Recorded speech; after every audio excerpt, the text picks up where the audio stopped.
enggak lah, ngapain kantor? Di rumah lah.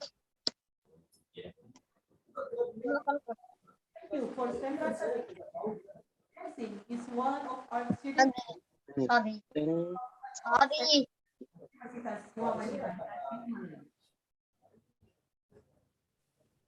Bismillahirrahmanirrahim.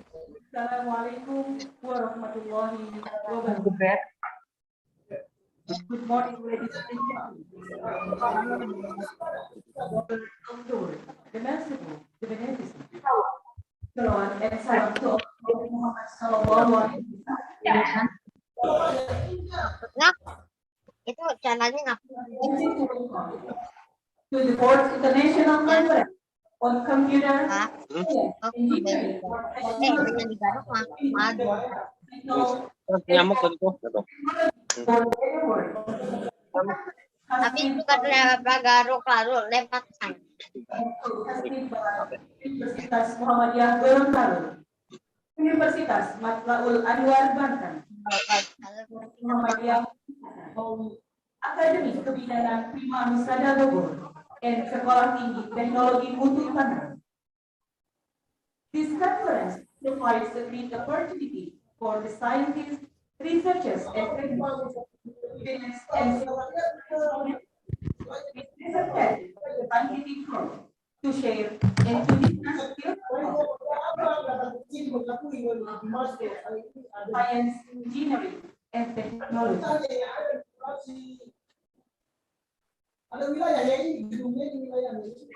And gentlemen, in this occasion, I would like to welcome Your Excellency, keynote speakers, the Honorable Muhammad Adam Jerusalem, PhD from Majelis Dikti Litbang, PP Muhammadiyah.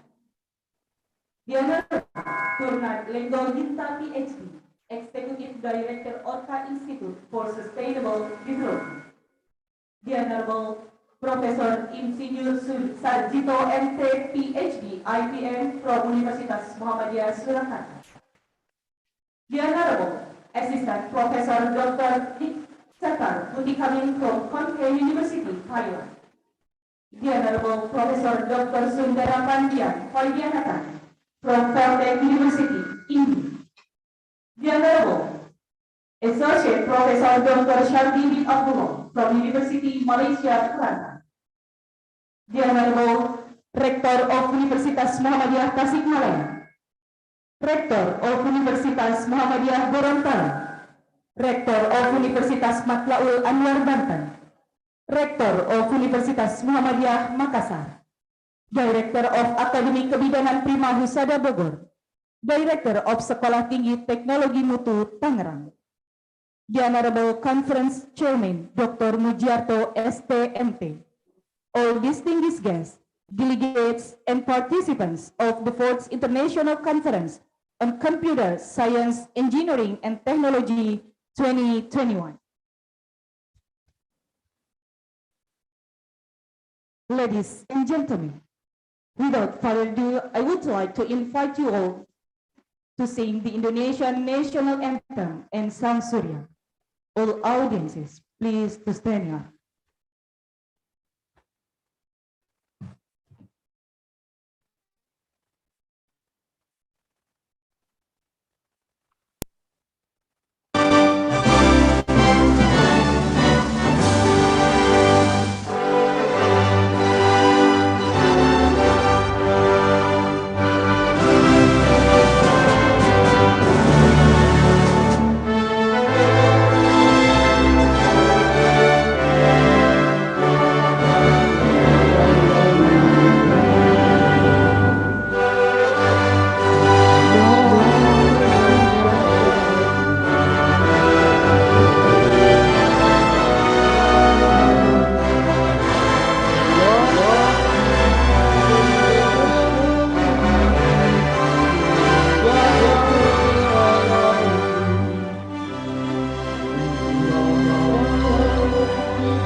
Ladies and gentlemen, we move to the next agenda, which is welcoming speech. The first welcoming speech will be delivered by Rector of Universitas Muhammadiyah Tasikmalaya, and also officially to open the fourth International Conference on Computer Science, Engineering and Technology 2021. The Honorable Dr. Ahmad Khalid Ali Daud MA. Time is yours. Thank you very much. Bismillahirrahmanirrahim. The Honorable Board of Education and Research and Development of Muhammadiyah Central Executive, Mr. Muhammad Adam Jerusalem PhD, and at the same time as the first keynote speakers, welcome Mr. Adam, the Chairman of the University of Muhammadiyah Tasikmalaya, Director of University of Muhammadiyah Makassar, Rector of University of Muhammadiyah Gorontalo, Rector of University of Matlaul Anwar, Banten, the Director of the Prima Husada Academy of Midwifery Bogor. The Honorable keynote speakers, Mr. Turnadlenjo Ginta PhD, Executive Director, Orca Institute for Sustainable Development, Prof. Mailinda Nur Banasari, Insinyur MT PhD, ITENAS Bandung, Prof. Saiful Bahri Muhammad, PhD, University of Sultan Zainal Abidin, Malaysia, Prof. Dr. Sunda Parandian Faidianatan, Feltech University, India, Prof. Insinyur Sarjito MT PhD, IPM, University of Muhammadiyah Surakarta, and Assistant Professor Dr. Nichafat Putikamin, Konkan University, Thailand. Chairman of the committee, Dr. Mudiarto, STMT, and all of its staff, and all conference participants. Assalamualaikum warahmatullahi wabarakatuh. First of all, let's pray and thank unto our God Allah Subhanahu wa Ta'ala, who has been giving us some mercies and blessing, so we can attend and gather in this place in good condition and happy situation. Secondly, may peace and salutation always be given to our Prophet Muhammad sallallahu alaihi wasallam, his family, his companions, and his followers, who have always faithfully followed in the footsteps of his struggle. Furthermore, on behalf of the host, I would like to welcome and give my highest appreciation to ladies and gentlemen of the audience for their presence and participation, especially the Muhammadiyah Central Leadership Dictated Bank Council, the Rector and Director, the keynote speakers, and all conference participants. I hope everyone is healthy and able to enjoy this conference. I also apologize profusely for the shortcomings in reception and service. Ladies and gentlemen, as my deep respect to the keynote speakers and all participants for the contribution of idea that will be conveyed, allow me to convey a little point of view on the theme of today's conference.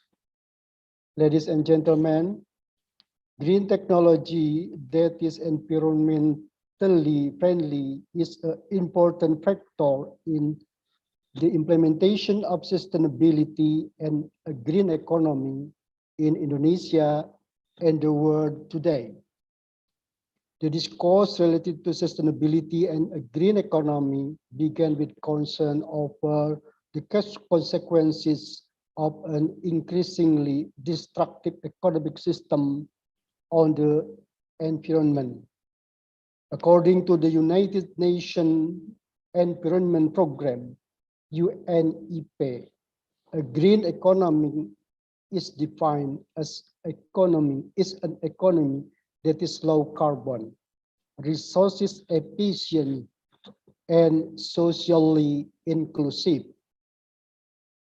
Sustainability is conscious and proactive use of methods that don't harm humans and the earth, where it will generate profits while leaving a positive impact. The most strategic form of the government of Indonesia's attention to the green economy is to raise the issue of the green economy as the main topic of discussion at next year's G20 summit in Bali, Indonesia, where Indonesia officially holds the presidency of the Group of 20, G20, for full year, starting from December 2021 until the G20 summit is held in November 2022. The trend of green technology in Indonesia itself has also experienced a significant increase in line with the global trend of green technology. On the other hand, some evidence of historical heritage in Indonesian culture life shows that the ancestors of Indonesian people have been using green technology for hundreds of years.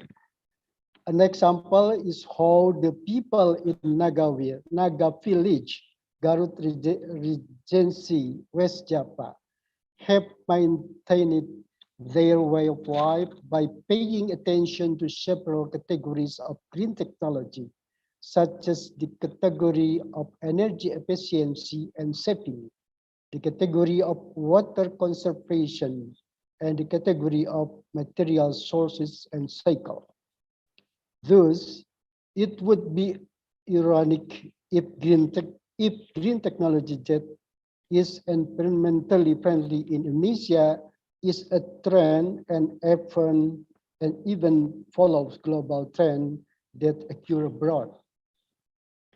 We Indonesian people have forgotten the cultural values of our ancestors who are very concerned with the environment and maintain the balance of nature in order of life.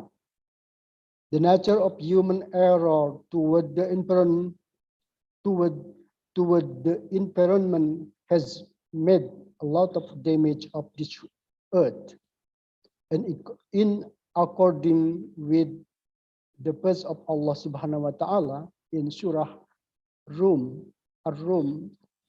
verse 42, 41 and 42.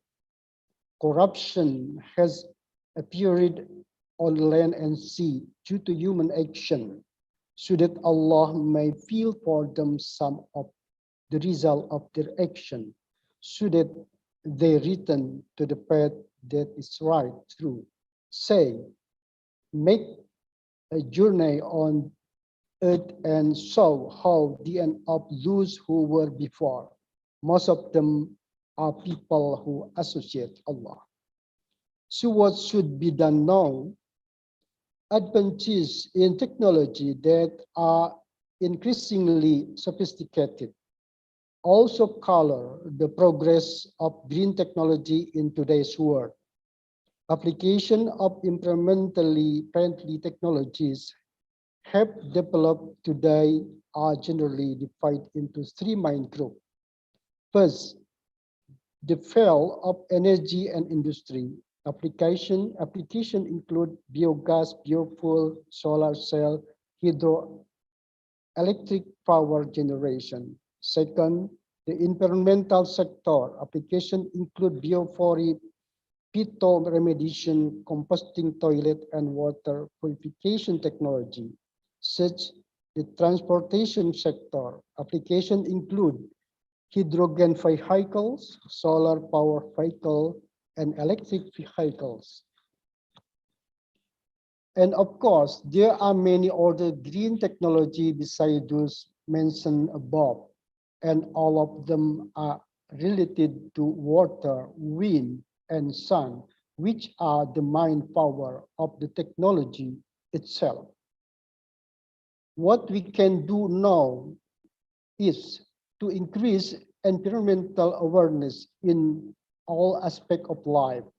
Technology as a tool. We can use technology to create sustainability. We can also explore the noble values of the nation culture, local wisdom, which is very closely related to environmental care. Self-awareness, technological support, and nation culture value are the keys to sustainability. In according with the verse of Allah subhanahu wa ta'ala, Al-A'raf, verse 56, 56, and don't do mischief on the earth after Allah repair it and pray to him, for fear will not be achieved and hope will be granted. Verily, the mercy of Allah is very close to those who do good. As Muslims, sustainability is God's command and an indicator of piety. Green technology that is found, created, developed, and implemented by the Indonesian people and for the Indonesian people in the future will not only become a trend, but become a necessity. Ladies and gentlemen, maybe this is among other things the significance of today's conference. Hopefully, this conference can run smoothly and successfully. And finally, I officially opened this international conference by citing Basmalah together.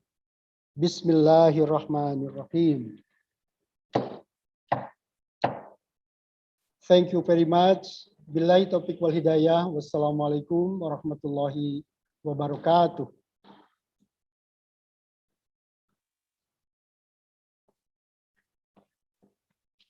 Thank you to Rector of Universitas Muhammadiyah Tasikmalaya. Excellencies, distinguished guests, ladies and gentlemen, the second welcoming speech will be delivered by Director of Academy Prima Husada Bogor, the Honorable Mrs. Meti Kusmiati SAG, SST MPD. Time is yours.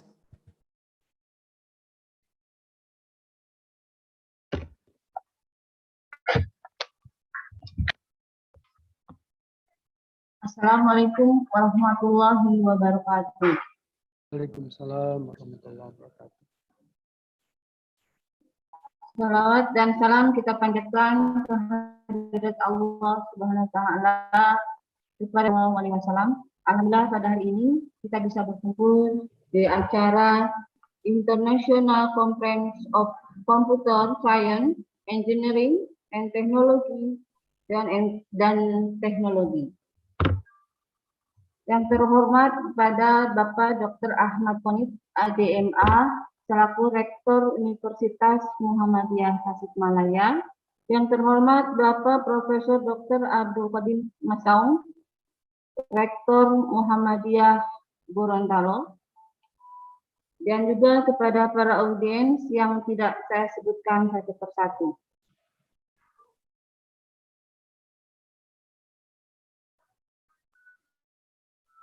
Terima kasih atas terselenggaranya kerjasama ini dalam rangka peningkatan perguruan tinggi, khususnya penelitian bagi para dosen. Dengan acara International Conference of Computer Science, Engineering and Technology ini diharapkan sebagai wadah perkembangan yang menjadikan motivasi para dosen khususnya untuk meningkatkan penelitian, di mana kami adalah sebagai bidang kesehatan, yaitu di kebidanan, dan juga manfaat untuk dosen-dosen lain sesuai dengan bidangnya. Diharapkan kerjasama ini tidak sampai saat ini, tetapi mungkin bisa berkelanjutan dengan seterusnya, di mana bisa meningkatkan mutu pendidikan, baik itu institusi maupun bagi para dosen sendiri. Dan kami atas nama Akademi Kebidanan Pengusaha Bogor berterima kasih kepada Bapak Rektor Dr. Ahmad Konit ADMA selaku Rektor Universitas Muhammadiyah Tasikmalaya atas kerjasamanya. Mudah-mudahan acara ini berjalan lancar ke depannya. Mungkin itu saja sambutan dari saya. Wassalamualaikum warahmatullahi wabarakatuh. Waalaikumsalam warahmatullahi wabarakatuh. Waalaikumsalam warahmatullahi wabarakatuh. Thank you to Mrs. Smiti Kusmiti SAG SST MPD, the Director of Prima Husada Akademi Kebidanan Prima Husada Bogor. Well, ladies and gentlemen, the next agenda is prayer. This prayer will be led by Mr. Eni Sahroni MSc. Time is yours. Baik. Bismillahirrahmanirrahim. Assalamualaikum warahmatullahi wabarakatuh. Waalaikumsalam warahmatullahi wabarakatuh. Untuk lebih khidmatnya kegiatan ICComSET ini dan untuk mendapatkan ridho dari Allah Subhanahu wa Ta'ala, Tuhan yang Maha Esa, Tuhan yang Maha Kuasa, mari kita sama-sama berdoa. Bagi yang non-muslim, berdoa berdasarkan agama dan kepercayaannya masing-masing. Dan bagi yang muslim, mari ikuti doa yang akan disampaikan.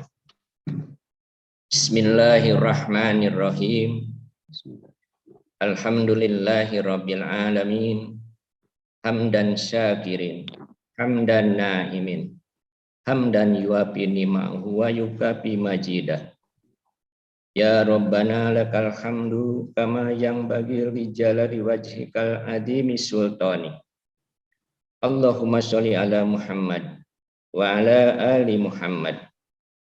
Allahumma Rabbana taqabbal minna sholatana wa ruku'ana wa sujudana wa qu'udana wa tadarru'ana wa tahassu'ana wa ta'abbudana wa tammim taksirona ya Allah ya Rabbal alamin. Rabbana dolamna anfusana wa ilam tagfir lana wa tarhamna lanakunanna minal khasirin. Rabbana la tu'ahidna inna sina aw ahtona. Rabbana wa la tahmil alaina isron kama hamaltahu alal ladzina min qablina. Rabbana wa la tuhamilna ma la taqata lana bih. Wa'fu anna waghfir lana warhamna anta maulana fansurna 'alal qaumil kafirin. Rabbana la tuzigh qulubana ba'da id hadaitana wa hab lana min ladunka rahmah innaka antal wahhab. Rabbana ighfir lana wa liwalidina wa li jami'il muslimina wal muslimat wal mu'minina wal mu'minat al ahya'i minhum wal amwat innaka ala kulli syai'in qadir. Rabbana atina fid dunya hasanah wa fil akhirati hasanah wa qina adzabannar. Subhana rabbika rabbil izzati amma yasifun wassalamun alal mursalin walhamdulillahi rabbil alamin. Amin. Terima kasih. Assalamualaikum warahmatullahi wabarakatuh. Waalaikumsalam. Assalamualaikum warahmatullahi wabarakatuh. Thank you to Mr. Eni Sahroni MSc. Well, ladies and gentlemen, Here is the end of the opening ceremony on the 4th ICComSET 2021. And after this, we will come to our main agenda, the presentation of the conference topic delivered by keynote speakers.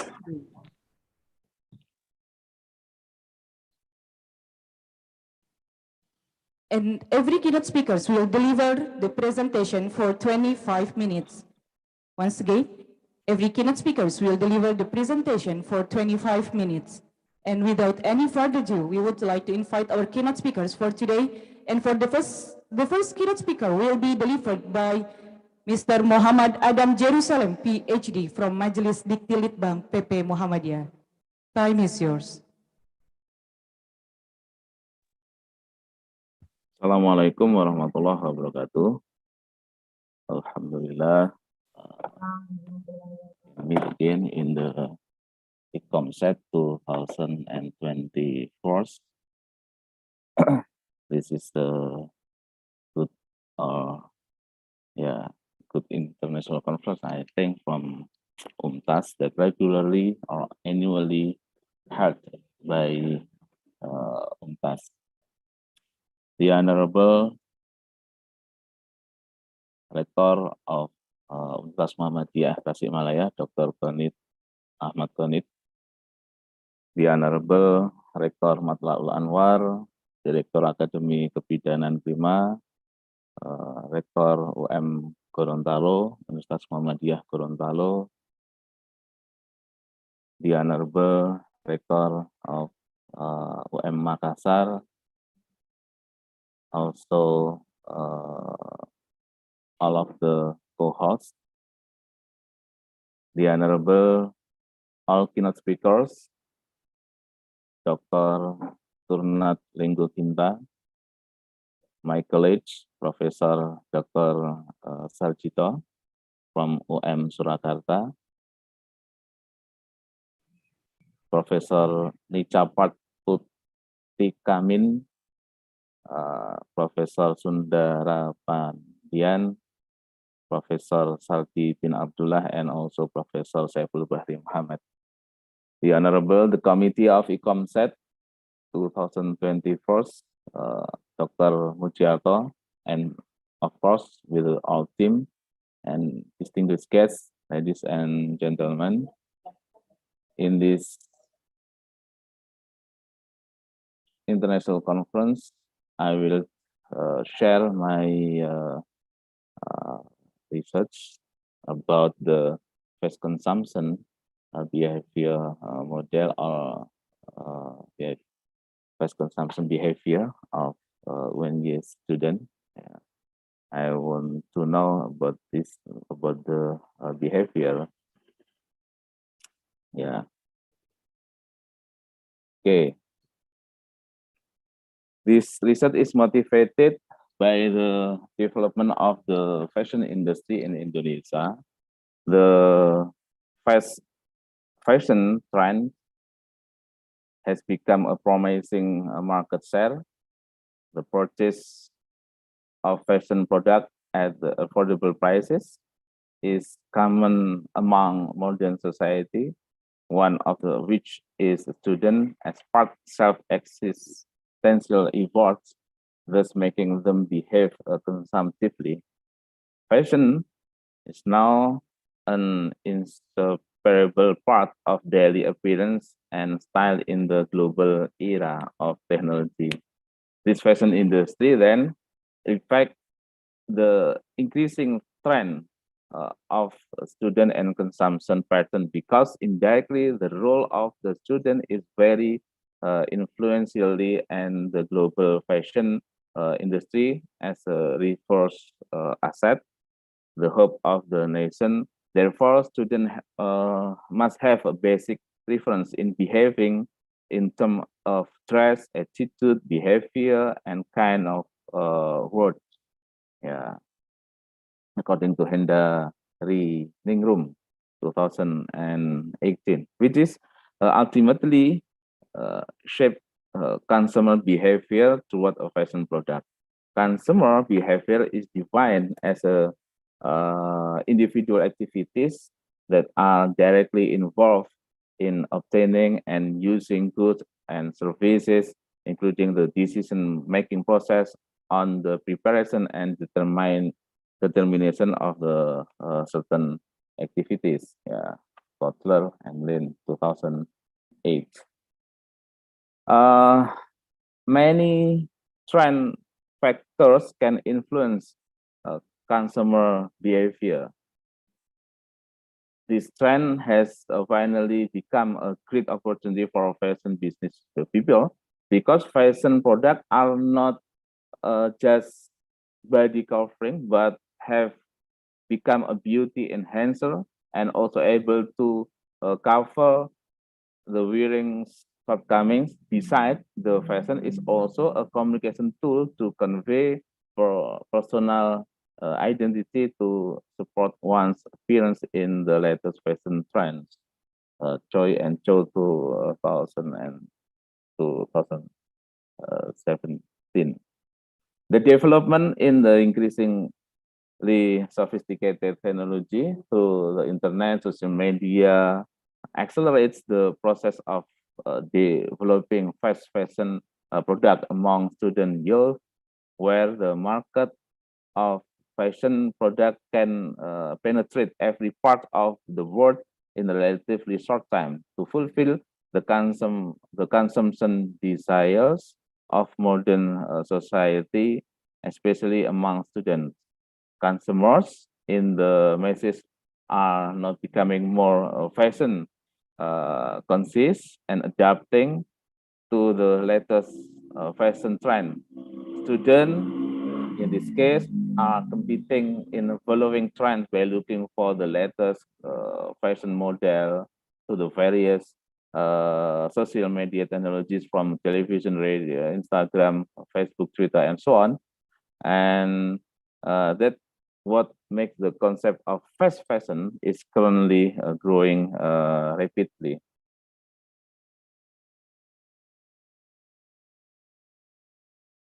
What is fast fashion? Fast fashion is a phenomenon of a fashion trend that change quickly, are mass produced with a ready-to-wear concept. In the main characteristic of fast fashion, affordable prices and products that are always up to date among teenagers, for example. Fast fashion is a type of fashion industry that produce clothes in bulk, is a solid relative affordable prices, and encourage a faster changes in the world of fashion trend. The cause of higher consumer behavior of the student, including in my university and also in other university. The fast fashion change cycle is approximately 1 month. In addition to increased design and new product being sold in every store. Fast fashion is also a modern term used by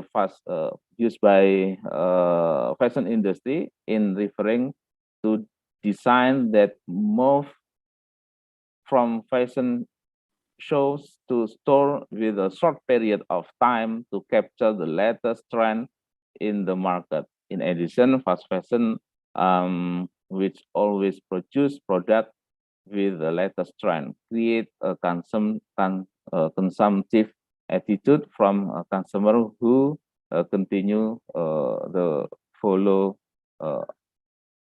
fashion trends.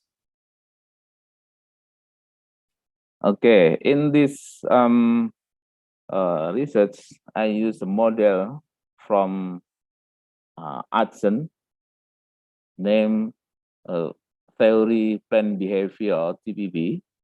Hudson developed TPB as an extension of the theory previously proposed with Fishbane in 1980, named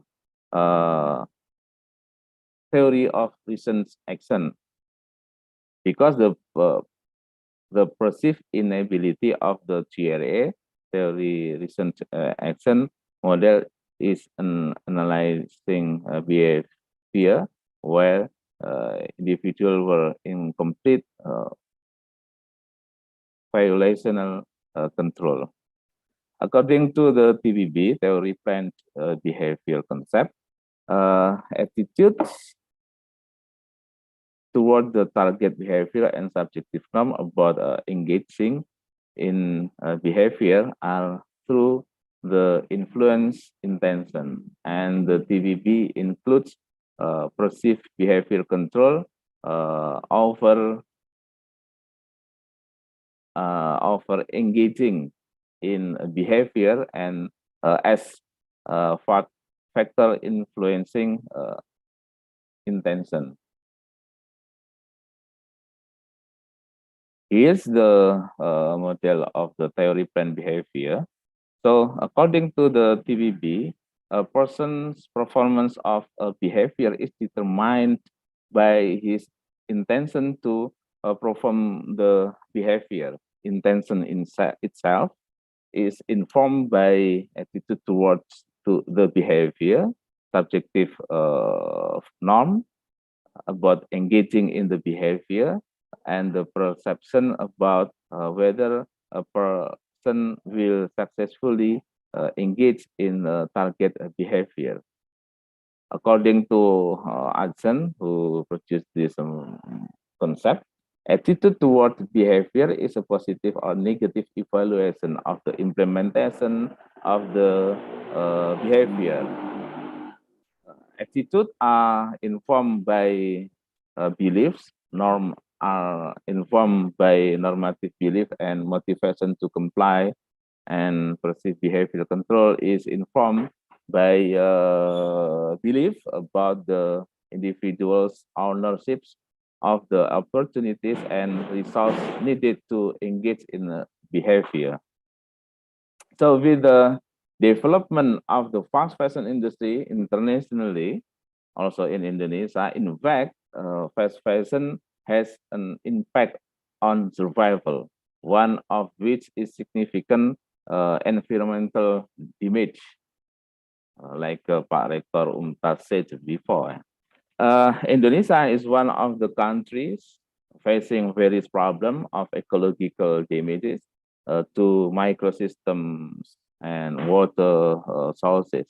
This caused by the waste and dye waste that is not processed properly from textile products production.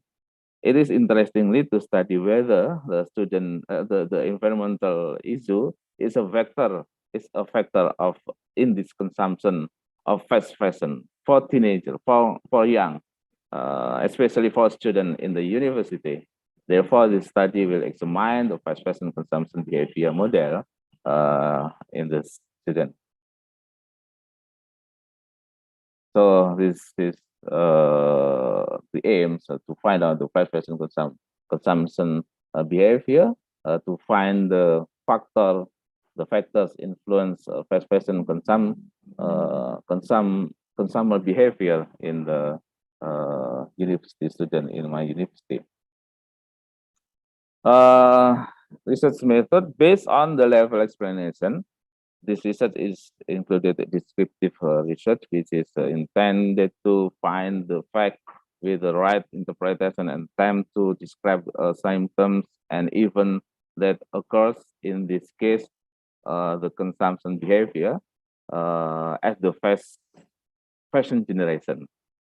In the study, quantitative approach was used to take sample from a research population, so the phenomenon and characteristic of youth and youth fashion consumption behavior could be identified.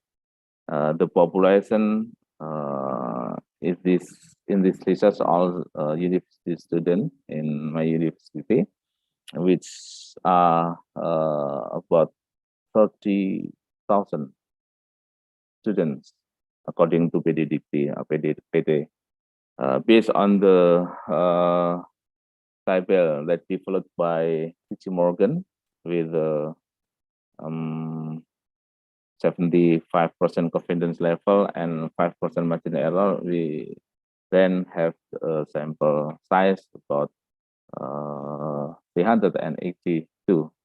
The research data collection method was carried out using online like a scale questionnaire. The questionnaire consists of several constructs that will be obtained from the in-depth theoretical study, and responses are given in the form short statement, and then data analysis was done descriptively and inferentially. Descriptive analysis was used for the general demographics of the research respondent. Inferential analysis is used to test the research hypothesis.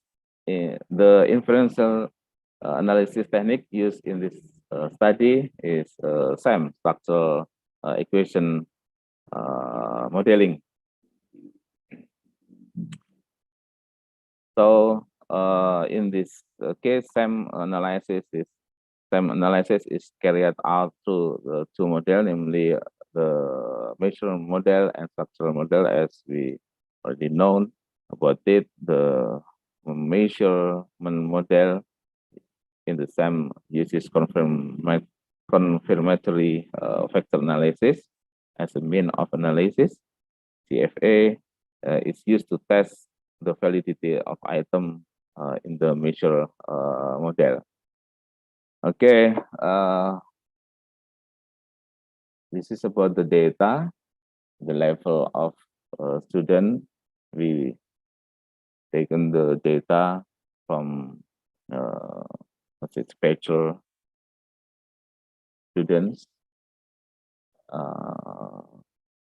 and this is about the demographic data, the age of the students, the range about 19 to 24, with the highest percentage in the 20 years old.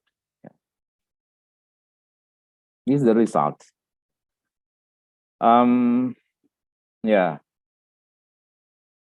we in this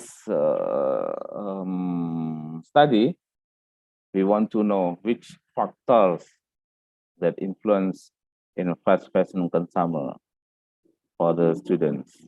According to the TBB concept, we have an attitude toward behavior, the degree to which the individual has a positive or negative evaluation of a particular behavior. In this case, we found the indicator about the attitude. We have two indicators here: behavior, belief in behavior, and also outcome evaluation, evaluative about object, people, or event. And the second aspect is a subjective norm. In this aspect, we also have two indicators: a normative belief about the normative expectation of others, and also motivation comply. This means motivation to achieve those expectations. And the third aspect about the TBB is perceived behavior control. This is about the condition where individual believe that control is easy or difficult to do under individual control. We have two indicators as well in this aspect, that is control belief about things that support or hinder action, and also power belief, how strong it is. And in the fourth aspect, it's about intention of interest owned by a person to tend to adapt a behavior. In this study, we found the indicator of the aspect of intention is a transactional interest, referential interest, preferential interest, explorative interest. Yeah, we to have those kind of the indicator according to the Ferdinand. And the fifth aspect is about a behavior. And in this aspect, we have a factors indicator, three indicators, that is a cultural factor, are the most basic determinants of desire or behavior to obtain values, perception, preference, and behavior from others important institutions. The second factor of the behavior is social factor, bias behavior, and then the personal factors. This is the third factors, and also the last one. So fourth factor here, psychological factors as a part of the influence of the environment which he live at the present time without ignoring the influence uh, of the past of his anticipating in the future. So this is the data analysis through the SAM, and from the analysis, one of the aspect, that is attitude toward behavior on intention, there is no significance. Others, there are significant effect. For example, between subjective norm to intention, perceived behavioral control on the intention, perceived behavioral control on the behavior, and significant effect intention on behavior.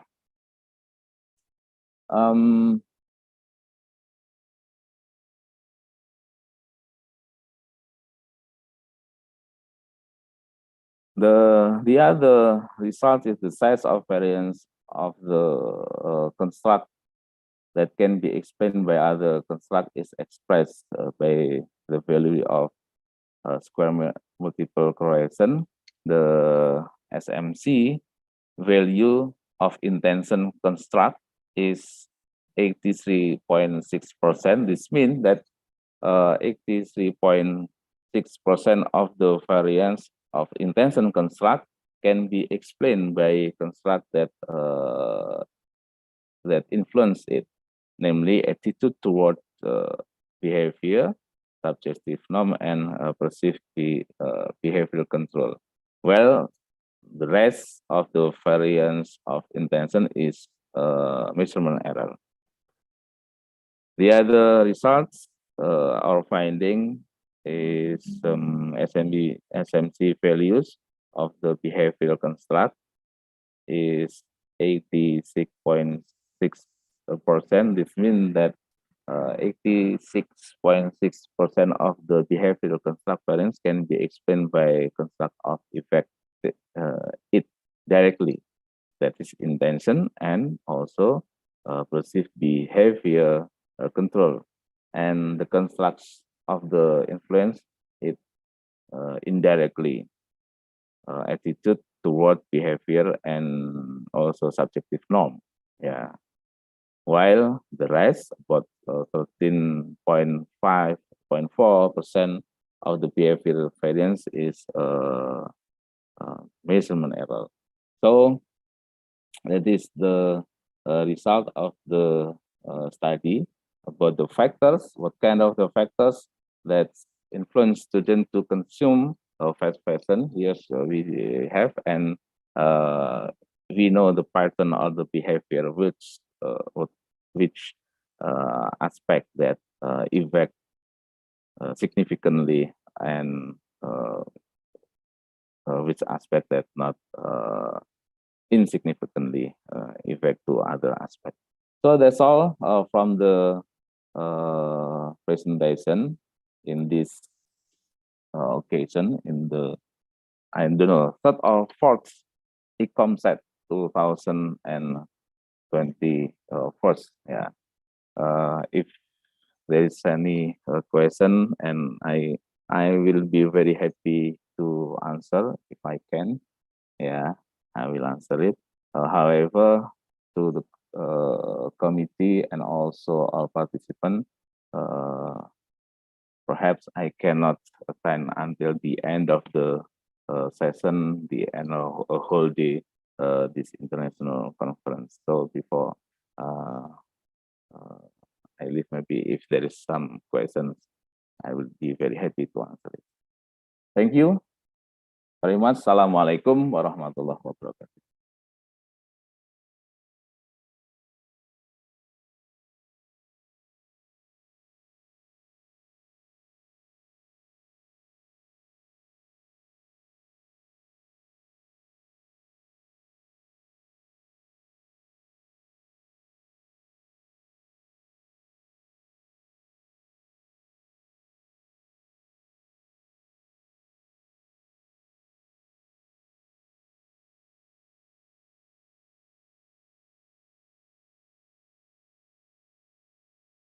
Still mute.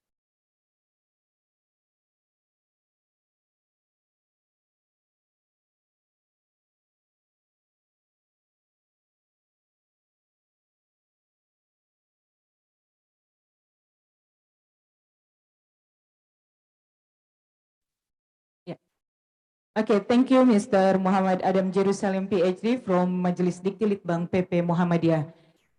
Here is one question from you in the chat room from Mrs. Ubaida.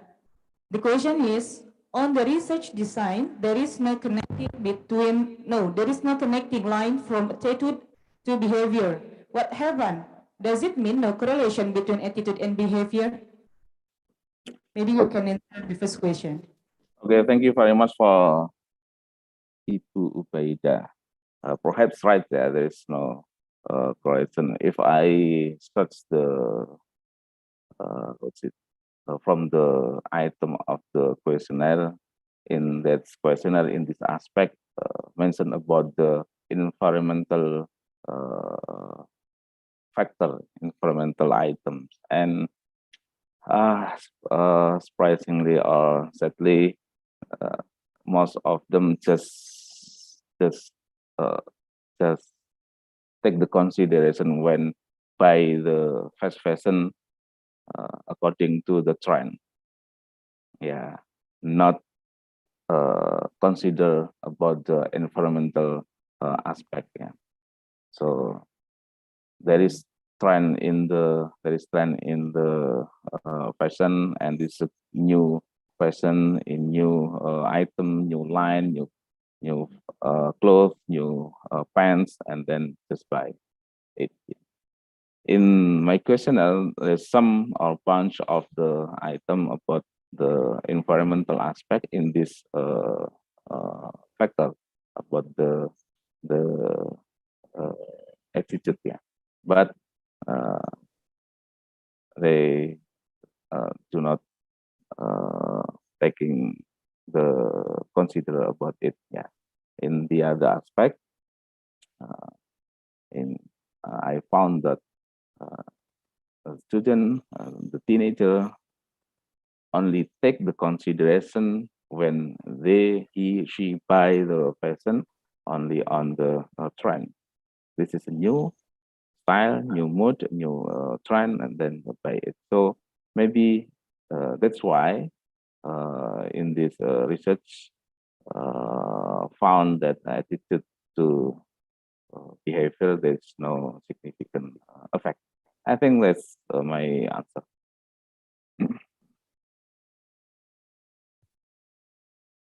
Well, is there any question? You still have 2 minutes before close the presentation. Maybe from another participant. Okay, maybe there is no another question for Mr. Muhammad Adam Jerusalem, PhD. And before you close the session, firstly, I beg your pardon, sir, because I didn't read your CV before the presentation. Well, everybody, yes, Mr. Muhammad Adam Jerusalem, STMT PhD. He is from Majelis Dikti Litbang PP Muhammadiyah, and he was born in Yogyakarta, March 12, 1978, and he lives in Sleman, and he was graduated the bachelor degree from the two university. The first one, Universitas Islam Indonesia, and Universitas Gajah Mada in 21st and 22nd. And he was graduated from Institut Teknologi Bandung for the Magister in 29th. And for the doctoral, he was graduated from National Taiwan University of Science and Technology. Yes, there's the brief curriculum vitae of Mr. Muhammad Adam Jerusalem, ST, MT, PhD from Majelis Dikti Litbang PP Muhammadiyah. Okay, sir, you can close the presentation for today. Okay, thank you very much. Your turn. Okay. Thank you very much.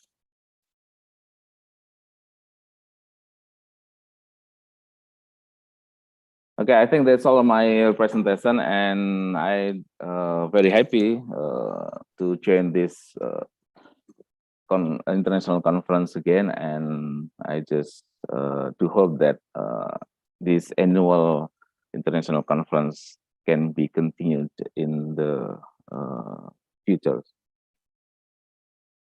Thanks for this opportunity. Assalamualaikum warahmatullahi wabarakatuh. Waalaikumsalam warahmatullahi wabarakatuh. Once again, thank you for the informative and inspiring presentation from Mr. Muhammad Adam Jerusalem, PhD from Majelis Dikti Litbang PP Muhammadiyah. Well, ladies and gentlemen, we will come to the next presentation. The next keynote speakers will be delivered by Mr. Turnadlengo Ginta, PhD. Yes, but before it, I will read him his short CV, his brief CV. About himself. His name is Turnadlengo Ginta. He was born October 24th, 1970, and he lives in Central Java. Yes, in Semarang, Central Java. Okay, he was graduated for bachelor degree in ITB Indonesia, 1989, or no, I mean 1995. And for the magister, he was graduated from ITB Indonesia also in 1998. And for the doctoral, he was graduated from IIUM Malaysia in 2010. He has so many work experiences, but because the time, so we come exactly to his presentation. Okay, Mr. Turnadlengo Ginta, the time is yours.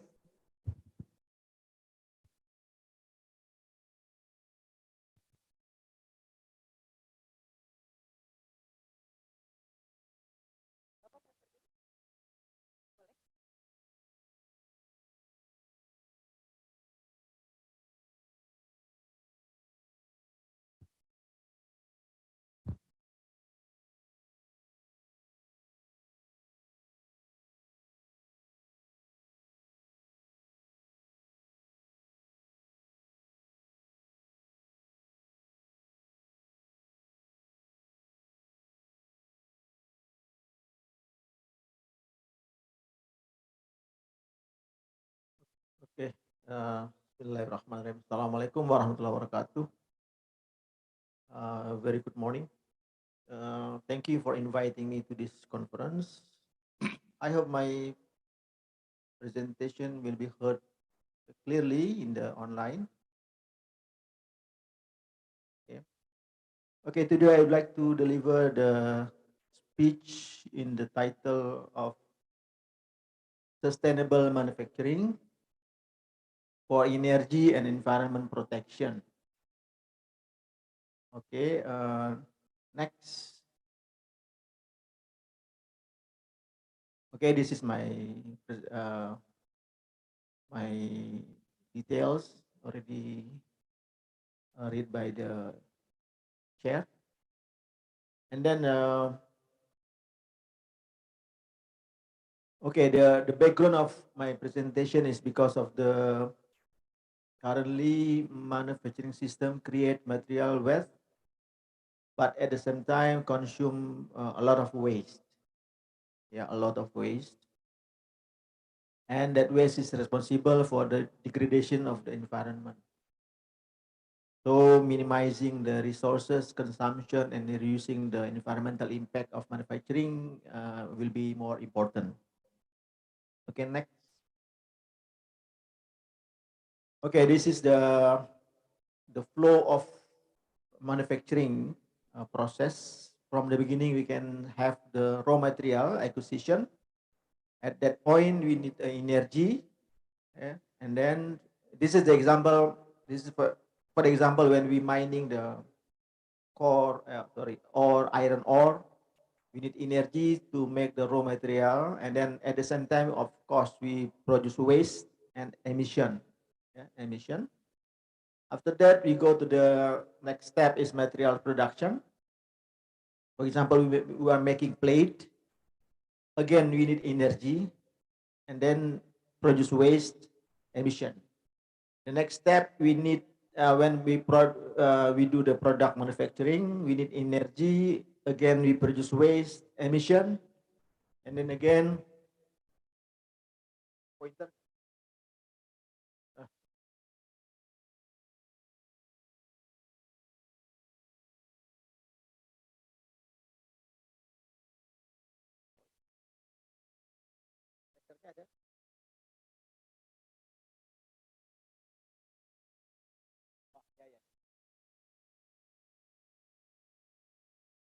Kita kembali ke slide saya.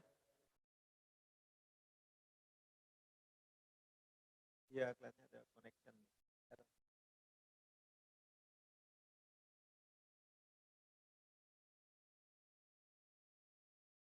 Oke. Jadi, after that we use the product. We again need energy and produce waste emission, and the final disposal. Again, we need energy, waste emission, and then recycling. So you can see that there are many waste during the process from the raw material until the disposal. Okay, next. Okay, this is the waste in numbers. For example, in construction, if you see the figures, in construction, we produce 36.5% is waste. In energy, 3.1% waste. In household, 8.5%. In manufacturing, we have 10.3% is considered waste. And also in mining and quarrying. So every aspect in our system or manufacturing, we cannot avoid producing waste. Okay, next.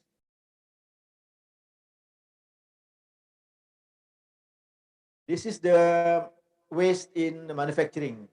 I give some examples of the pictures. This is after machining, after casting. Problem with our. Di mana? Sana ya? Oke. Okay.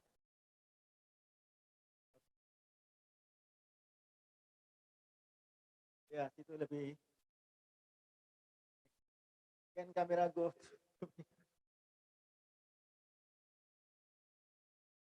Okay, yeah. Okay, we continue here. After waste in this waste in the manufacturing, we have after machining, we can produce what we call chips. After casting, also we produce waste, welding, and after metal stamping, again we produce waste in manufacturing. So you can imagine that after everything this manufacturing process, we always produce waste to our environment. Okay, next. This is the so now what is the sustainable manufacturing? There are two terms developed by United Nations. They say that sustainable manufacturing is the development that meets the needs of the present without compromising the ability of future generation.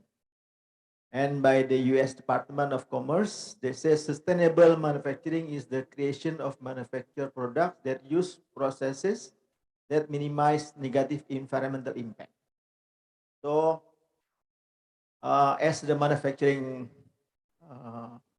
expert or engineers, we need to consider that our concern to environmental degradation is critical now. We cannot just simply say we produce something, but we forget about environment. Okay, next. Yeah. This is the three components of sustainability. This is environment, social, environment, and economics. And Of course, during the when we do manufacturing, we need to consider the economics, you consider cost and everything, and then people and environment. Next. So why manufacturing becoming more environmentally conscious? Is your company trying to cope with increasing environmental regulation? So sometimes we need to answer the regulation from the policies from the government. Yeah, they provide the policies that our product must be compliance with the comply with the regulation, environmental regulation. Are your customers demanding better environmental performance and data? Sometimes even our customers, they need to deliver our our processes comply with the environment. Do you want to lower your energy and material costs? Are you interested in producing and marketing greener products? Yeah. Okay, next. This is the example. Maybe if you bought iPhone last year or this year, yeah, iPhone 12, then they don't provide you with the charger anymore. The iPhone. So they claim that they can produce the smaller package, and they also say that if we give you another charger, we increase the environmental degradation, right? Because I think if you buy handphone, you already have the charger in your home. If you have an iPhone, you already have the lighting charger, right? So they say that they claim that per reason customers have already over 700 million lightning headphone, and many of them have moved to wireless experience. There are 2 billion Apple power adapter out there in the world. So they claim to reduce the carbon emission and avoid the mining of precious. Boleh lagi ke slide yang sebelumnya? Ya, yang masih ya. Okay. As the result, iPhone's packaging is smaller and can fit up to 70% more during shipping. So that's the one idea of iPhone. Apple, Apple, they reduce they do the what we call sustainable manufacturing. Okay, next. So in sustainable manufacturing, we consider the energy use reduction. We need to reduce the the water, reduce the emission, we reduce the waste generation reduction. Okay, next. Okay, last time we have the old approach, 3R, reuse, reduce, recycle. In our old, we can say it's the old approach. But if you are talking about a sustainable manufacturing, not only these 3R, we need to consider reduce, reuse, recycle, recover, redesign, remanufacturing, repurpose, refurbish, refuse. Come back to handphone, for example. Now you can buy a refurbished handphone. So that's the idea to to do this sustainable manufacturing. Next. Okay, this slide you can see that we have another term, green manufacturing. In green manufacturing, we can say reduce, reuse, and recycle. In the lean manufacturing, if you are talking about lean manufacturing, we know about waste, reduce the waste in terms of the time, waiting time, and so on. But in sustainable manufacturing, we have the redesign, remanufacturing, and so on. Next. Okay, this is the steps in the sustainable manufacturing approach. Designing product with easy disassembly help in the process of repair, reuse, repurpose, and remanufacture. So easy in disassembly. When we design something, some products, we need to think the designer. So this is the message to the designer in mechanical engineering, for example. When they design the product, they need to think that that product is easy to remove, disassemble. So easy during the maintenance. Designing product with easy maintainability. So easy to maintain. Easy to maintain. Product flexibility, for example, allows for environmental improvement like material substitution, and then the expected increase in product life with increased product customization. Okay, next.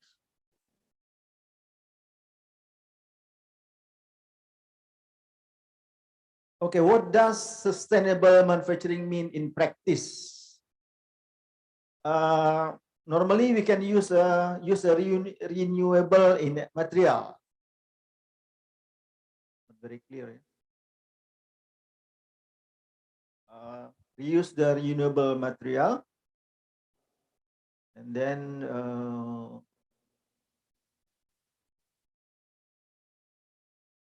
lower material consumption, and then modifying production process. Yeah, modifying production process. Using less packaging. This is what iPhone or Apple done before. Using a smaller packaging, so we can reduce the. This is the one. This is the practice. Yeah, practice in sustainable manufacturing.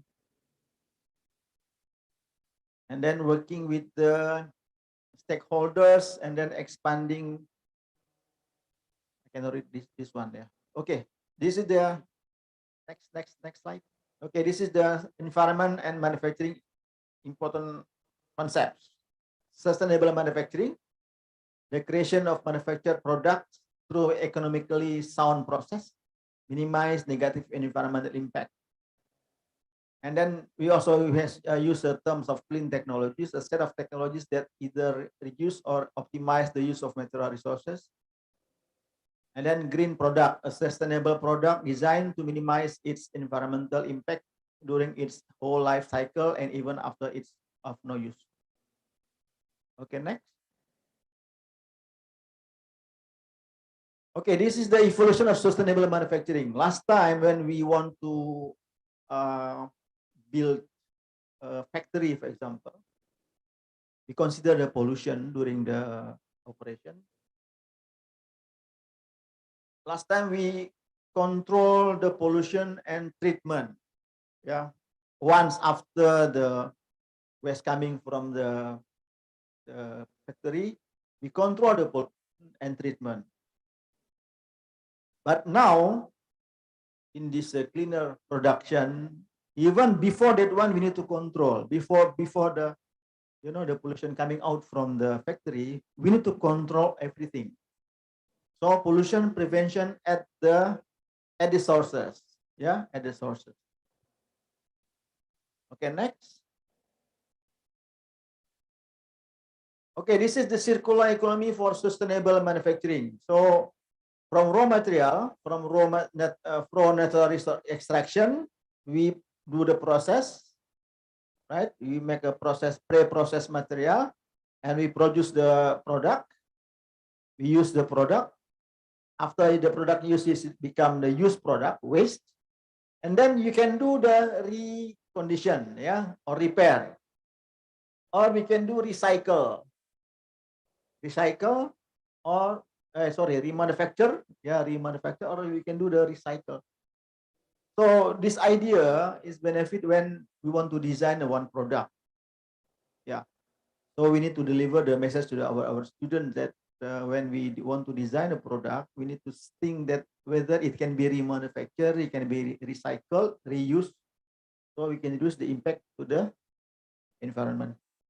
Okay, next. Aku aja. Okay, this is the example of the sustainable manufacturing. This is example and lubrication in machining process. If you are coming from engineering or mechanical engineering, you know when we want to cut metal, you do machining. Yeah, machining. At that point, we need to use a cooling system, so we can decrease the temperature during the process. The problem with this concept is that we need to, because this is the coolant, this is the oil, a mix of oil and water, sometimes only oil. So when you dispose to environment, there's problem. Yeah, problem, because hundreds of tons of coolant is waste to the environment. So people from environmental department will be angry, right? Because we destroy everything to. So, but we need this idea. We need to reduce the process during the machining, because if you don't do the cooling, the process cannot happen. You need to cooling down the temperature, because if you want to cut the metal is very hard, and this is the tool. Your tool need to be cooling down. So what is the idea to deliver this process? Okay, next. We can use some people do the research, they use the minimum quantity lubrication, very small amount of liquid. We can do the cooling system. We can do reduce the temperature. Or we can use cryogenic cooling, or we can use high pressure jet assisted machining. Okay, next. Okay, this is the idea of MQL, minimum quantity lubrication. Use a small amount of liquid, you can do the cooling. So the process of this is drilling, drilling of metal. During the drilling, we can do the drilling process with a small amount of lubrication. Or we design the tool with the cooling inside, so we can reduce the number of liquids. Okay, next.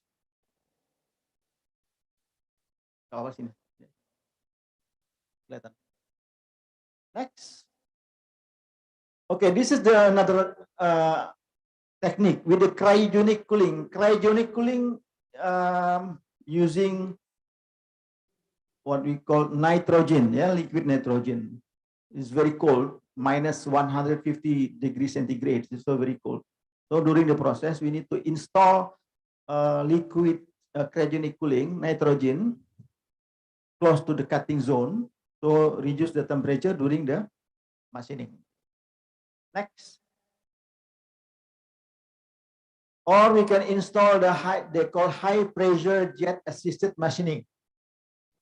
Yeah, so that with the high pressure with the water or oil, we can do the process and then we reduce the cooling system. Okay, next.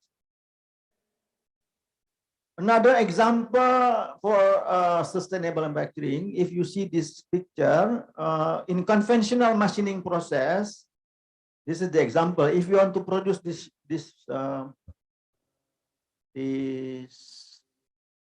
part, you can do by machining, from 994 grams, this is the product, but you leave the waste 920 grams as waste.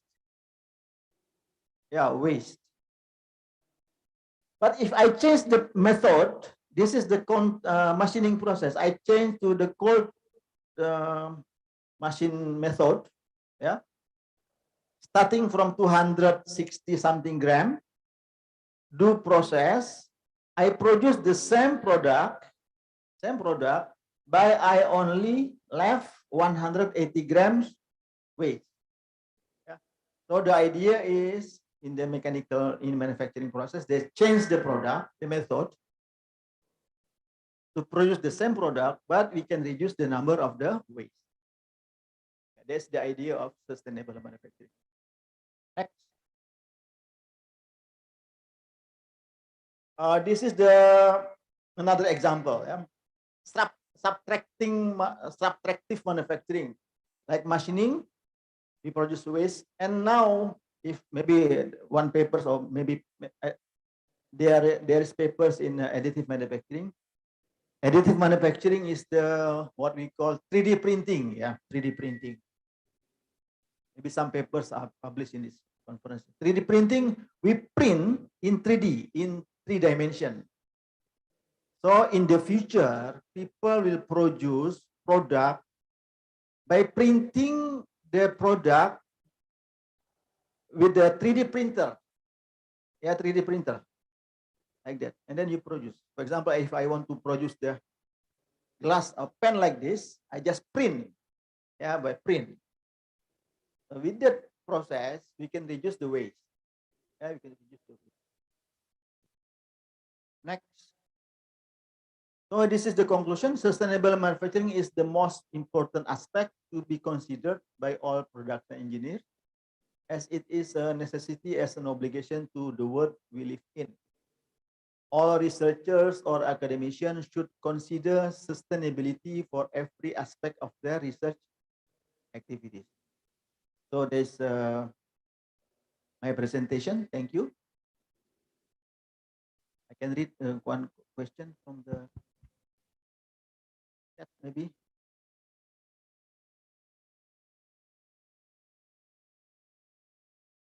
Any question? Back to the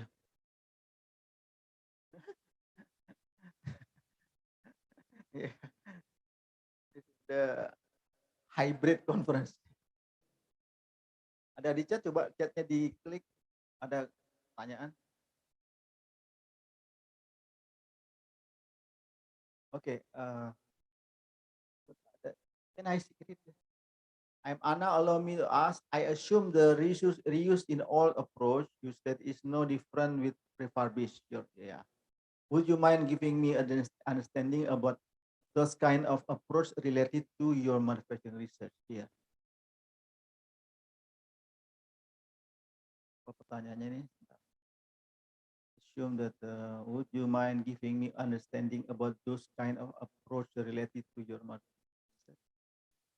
Yeah. If you are talking about manufacturing now, people start using sustainable manufacturing. Sustainable manufacturing means we need to think that how we can, for example, my colleague, one professor in Malaysia, they have the research center of how recycle recycle the chip after the process. Yeah. If you go to the machining center, if the machining center is very busy, every day they need to clean they call chip. They collect the chips and you have a huge amount of chips. And then we need to think how we, again, of course, in the advanced or in the developed country, they already have the machine to recycle the chips, or maybe they can reuse the chips. Yeah? The second question is, it's a great research. During doing this research, is there any obstacle that you face because it was quite high risk when the process of pulling and breaking into the machine? Oh yeah.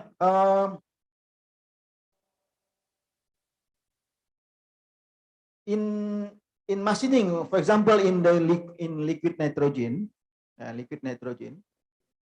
the risk is because of liquid nitrogen is very cold. If you are working with liquid nitrogen, it's very cold. Be very careful. minus 170 degrees centigrade, very cold. If you touch the liquid, even your hand become burned. Minus 170 degrees. So that's the risk, yeah. And of course, another aspect, this is another aspect of the manufacturing. When you use that very cold cooling, and then you think about how the properties, mechanical properties of the product, of the product. So this is another thing. There are many things you can read in the research result. Yeah. Okay, any other question? Yeah, no, yeah. I hope that answer my question. Answer your question. Okay. Okay, that's all. Thank you very much for the attention. Assalamualaikum warahmatullahi wabarakatuh. Waalaikumsalam warahmatullahi wabarakatuh. Thank you, Dr. Tunadlengo Ginta, PhD, Executive Director, Orca Institute for Sustainable Development. A little conclusion of him: sustainable manufacturing is the most important aspect to be considered by all production engineers, as it is a necessity as an obligation to the world we live in. Thank you for the informative and inspiring presentation. Okay, ladies and gentlemen, we will come to the third presentation, the third keynote speakers. It will be delivered by Professor Insinyur Sarjito MT PhD IPM from Universitas Muhammadiyah Surakarta.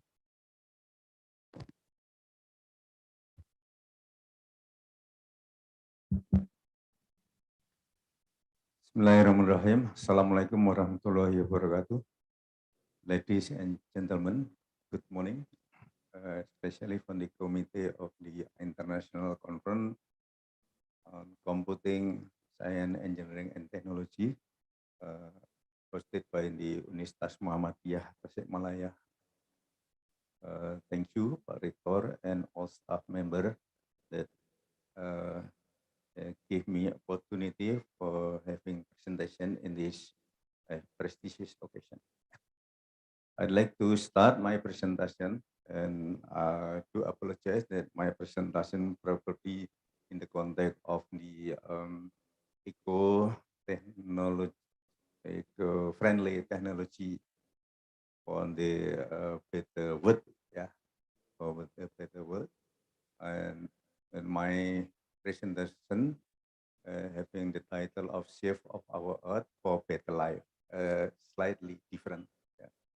Probably my presentation will be a little bit global, not so detailed as presented by Pak Turnan, but we are all talking about how to conserve our earth, our world, and doing everything, doing some innovation for the conservation. Yeah, it's quite pity my name as shown on the slide. My name is Sarjito, as has been introduced by the moderator. I'm Sarjito, professor in mechanical engineering from Muhammadiyah University of Surakarta. So, next please. Okay, I think every single innovation and every single revolution of industries have been drawback and also having benefit, except revolution of Partai Komunis Indonesia in 1965. Yeah, that was in the bad revolution. Yeah, but in here, like current issue of the earth, yeah, current issue of the earth,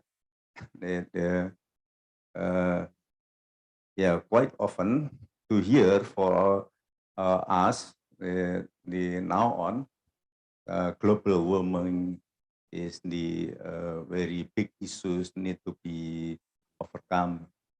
Also greenhouse effect, climate change, flooding, tsunami, and then sea level increase. It is quite well known, yeah, for us, etc. Next, please. Yeah, this phenomenon, the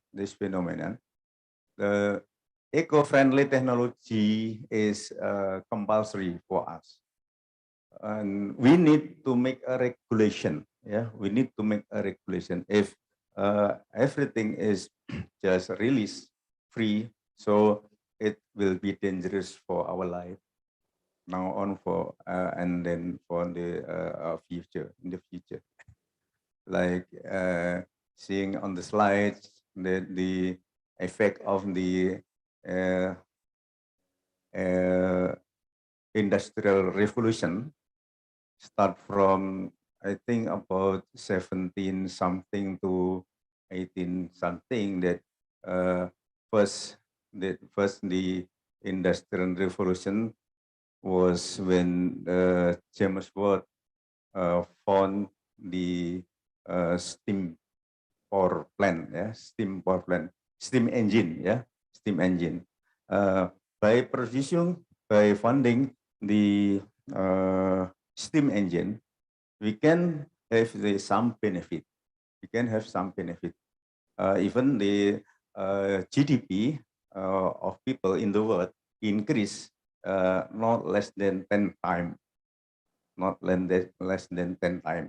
So the work usually carried out in a week, they can complete one or many multiple job in hours, something like this. And then by funding the steam engine, then the ship, and then completed with the steam engine, and then train, completed with steam engine. So everything goes very fast and increase the GDP. And then second industrial revolution is indicated when the electricity was found. Yeah, electricity was found. So we can produce television, we can produce radio, we can produce parabola and any other appliances at home. Yeah, a rice cooker, and then yeah, many things like fan, etc. So by getting the electricity, the life much better and the life also easier. And then the third industrial revolution is indicated when the internet was formed. It is about in 19 something. Then by getting new technology of internet, then so newspaper is quite yeah, just a few of newspaper, printing paper, I think. I mean that, and then the newspaper switch to the electronically publication. Yeah. The promotion can be done electronically, transaction can be done electronically, everything could be done electronically. So the lifestyle move very fast. And then recently, industrial technology 4 indicate that everything is digitalized. Yeah, everything is digitalized. So it's called as a disruption era. Disruption era. Business usually based on the capital and the good position of place, yeah, good position of place. Probably we have land at the perimeter of the main road, so etalase can be made eye-catching, yeah. Everyone can see easier. And then by having a lot of capital, usually business can be done successfully. But now, in the era of digital, capital and place is not determine the successful of business, but the successful of business is determined by the creativity. For example, the business platform conducted by Gojek and Grab. So the question is, how many cars belong to Grab? How many cars belong to Gojek? They have no car. They have no car. They only make a platform and then try to promote, yeah, transportation business, and then publish to the public that they have the business of transportation. Yeah. For example, we have to go to airport. Just go to the platform of Gojek, and then we ask to pick up from our house to the airport, and then and they offer the price to go to the airport. Yes, if okay, then the Gojek will offer to the member. How many member we don't know yet, but to be the member, they have to register what the car, what rate of the car, and the car should not more than 5 years old. If the car more than 5 years old, couldn't be registered to the Gojek. Yeah. After registering and their car, as a member, and then they have to pay deposit. For example, million, 2 million rupiah. So for to become the member, they have to register and then they are less than 5 years old, and they have to pay deposit 2 million. Yeah. Once they take the passengers from their home to the airport, and then the passengers will pay to the driver. For example, the price in taking them to the airport have to pay 200 to 200 million rupiah. Okay, and then after passenger paying to the driver, then the deposit will be reduced by Gojek. For example, 2,000 rupiah. But we can imagine how many transactions made every day. Yeah. So it is depend of our creativity, and then expand it to food business, food electronically, and then cleaning house electronically, and so on and so on. So basically, the every single of industrial technology having drawback and also having benefit. The question is how to solve the problem.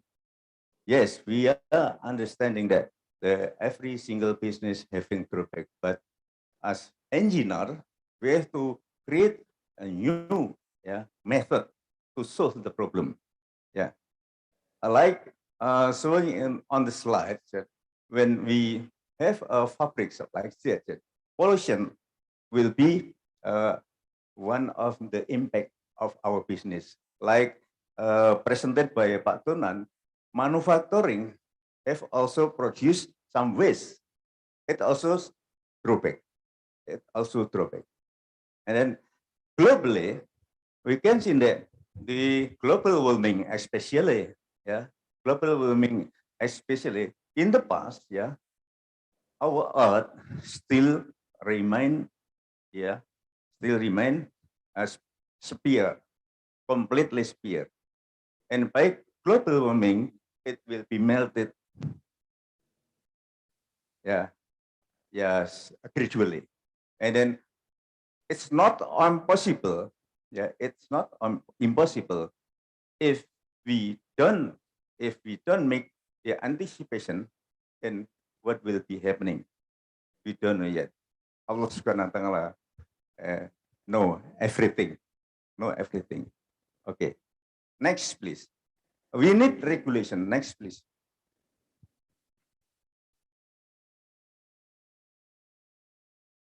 Bisa ya?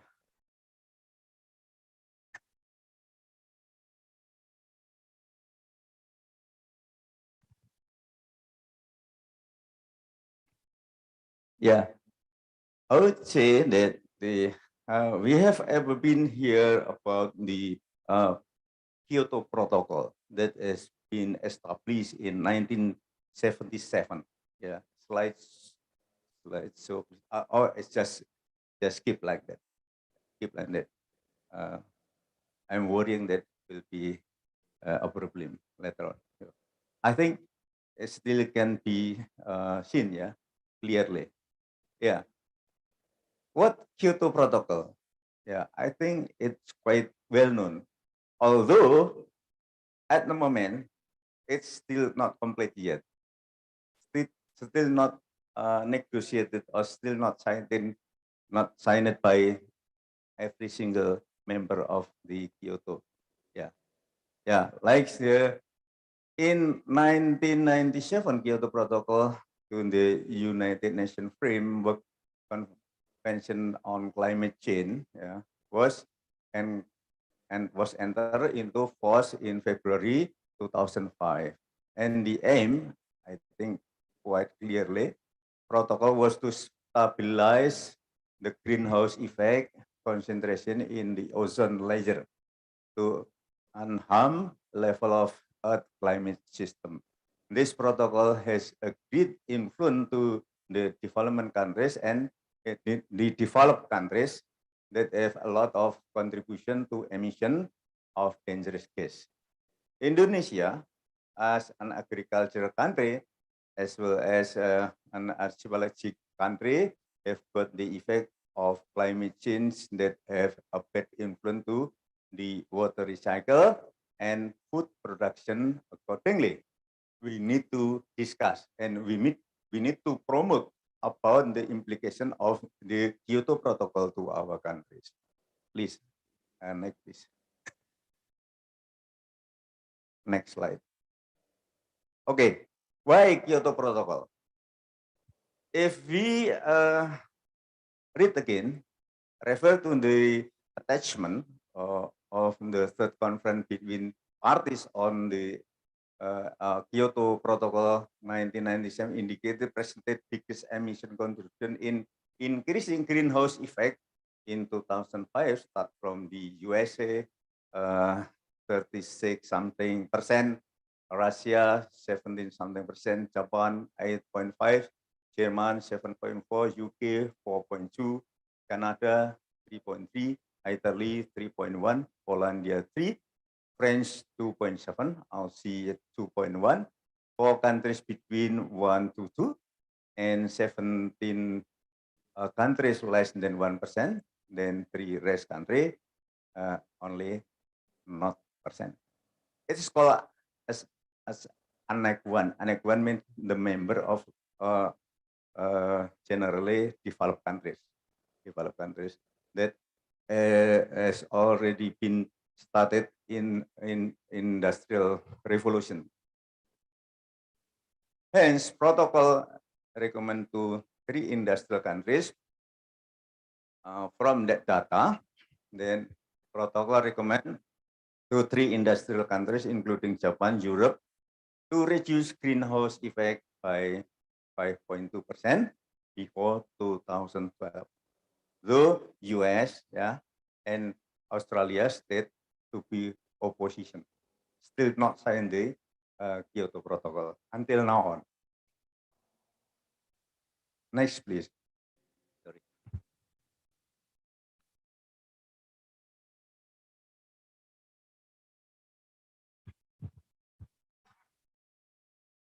So what global warming? I think quite well known, what the global warming does it mean? It is the increase of heat Earth surface, both of atmospheric, ocean, and land of the Earth, caused by the increase of carbon dioxide and other gases that commonly called as a greenhouse gas, enclosing of the Earth itself. Next, please. And then, what is the phenomenon of global warming? It's naturally some of sunshine entering the Earth is reflected by Earth itself to the space, whereas some of them are absorbed by gases at atmospheric, which is covering the Earth, so-called as a greenhouse effect. And therefore, sunshine are trapped in the Earth, then warming at entire of the globe. It is called as a greenhouse effect. The next, please. So that is another description of the greenhouse effect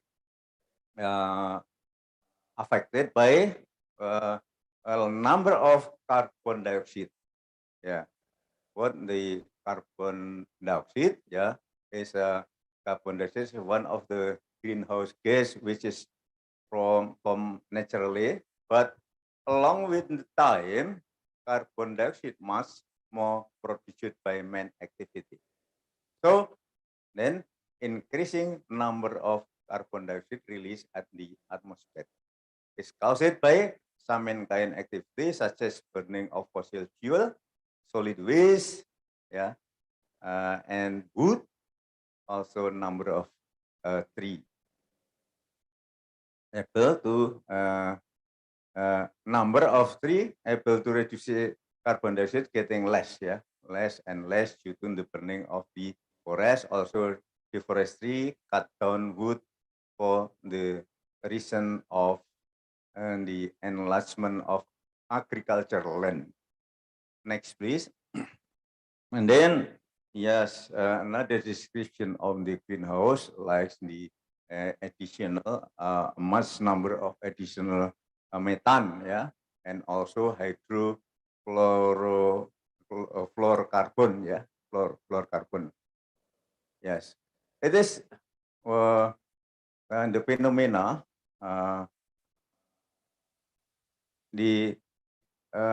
actually,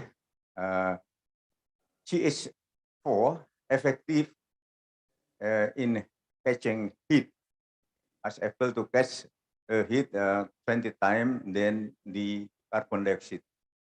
And that was produced by production activity called transportation, natural gas, and fossil fuel.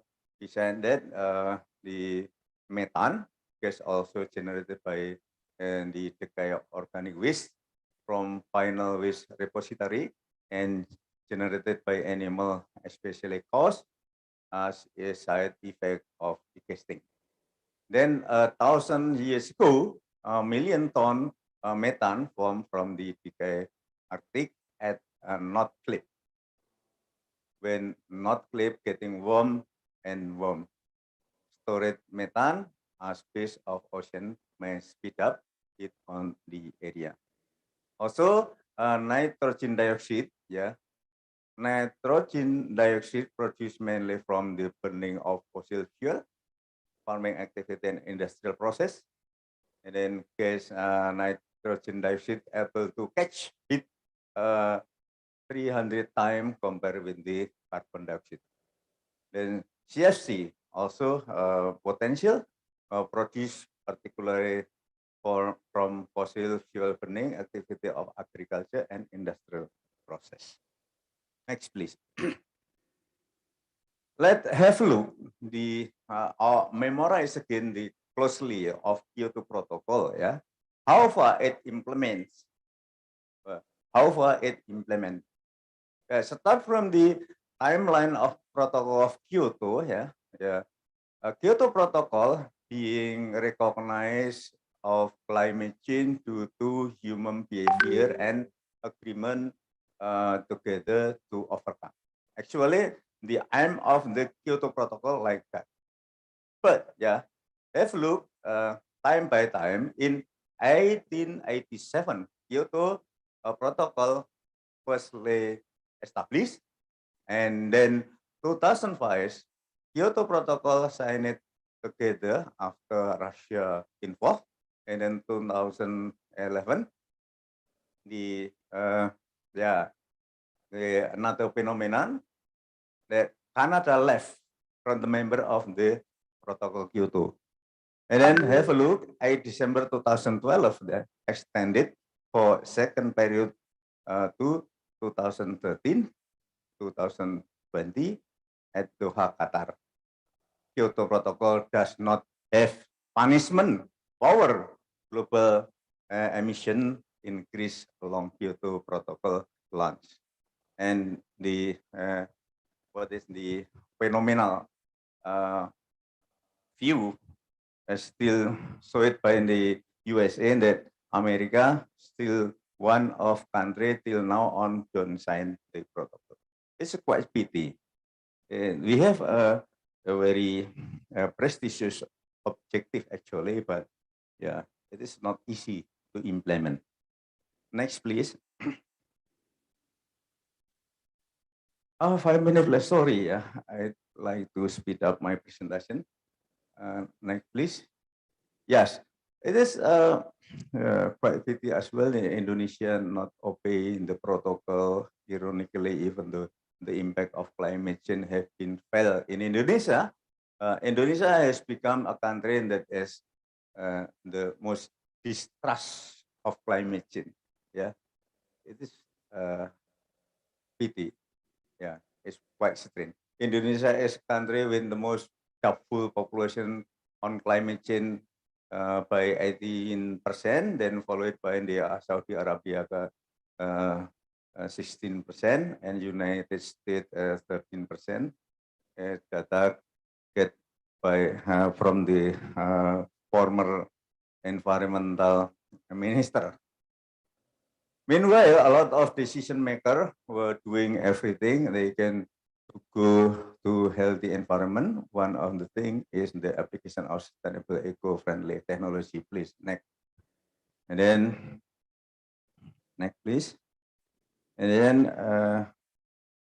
in academic view, academician offer some of alternatives to solve the problem, such as the rainwater tank direct to the plumbing implementation, grey water recycling technology, solar, wind harvesting, micro hydro, biomass technology, LED and GFL lighting, use biodegradable plastic, use non-electric or low power exercise equipment, and also research in laboratory scale computational are also worth it to be considered. Have a look more detail. Next, please. One by one. 1 to 7. Next, please. Yeah, this is the phenomenon of using rain water tank direct to the plumbing. Yeah, I think quite simple technology can be made every single home or a community. Yeah, and basically the by means of the catchment area and a number of pipes in a rain itself is clean.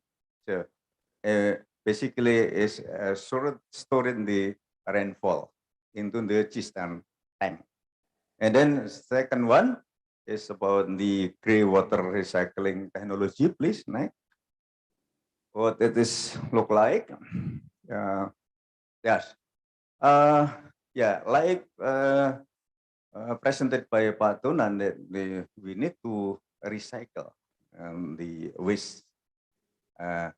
For example, we use the water, for bathing and the bathroom, and then use the recycle to flush the toilet, and then after the toilet, just going to the last repository. It is the grey water recycling technology, also saving energy. Next, please. And then solar and wind harvesting technology is also the very challenging to be implemented. Yeah, the effect that our participants are required to switch. Yes. So basically, don't only depends on the fossil fuel, because some of researchers publish that fossil fuel will be finished. Some of them say that in 2040, some of them say in 2030, some of them say to 2060, something like that. So we need to also explore some of alternative energies such as solar and wind energy. Next, please. And then another alternative energy, probably using the micro hydro. Next, micro hydro is also quite challenging to be used. And have a look. Micro hydro is a type of hydroelectric power that typically produced from 5 kilowatt to 100 kilowatt of electricity using the natural flow water. Installation below 5 kilowatt are called as pico hydro. And then next, another alternative technology need to be implemented to save the energy is by using technology of biomass. So technology biomass can be converted into gases and liquid, into gas and liquid. It's also another alternative of energy rather than using of fossil fuel. Next, please, and then another alternative energy is by saving energy of the lighting. Lighting. The light emitting diode is very safe. Very safe, and compact fluorescent lamp. also quite challenging, but are better than older bulb in 3 ways. They are brighter, require lesser energy to function and last longer. And then the next one is promote using biodegradable plastic for saving energy. Yeah, what is it?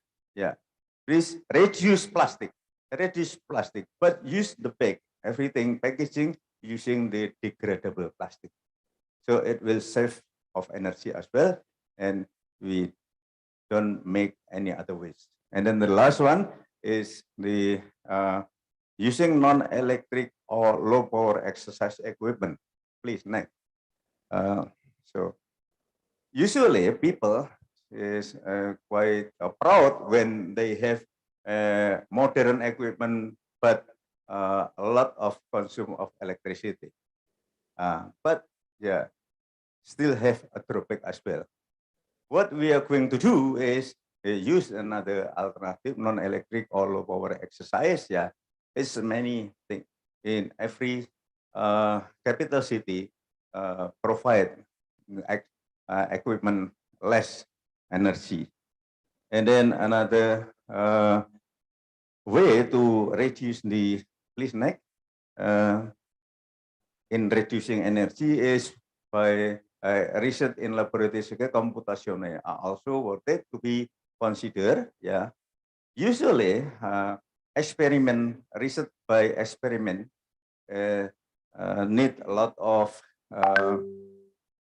cost, yeah, a lot of effort, yeah, limitation in equipment, also tool for measuring every single of variable in research but by doing research electronically, we can simulate everything, even the very high technology aeroplane for example, wing, and every single part of aeroplane can be simulated computationally.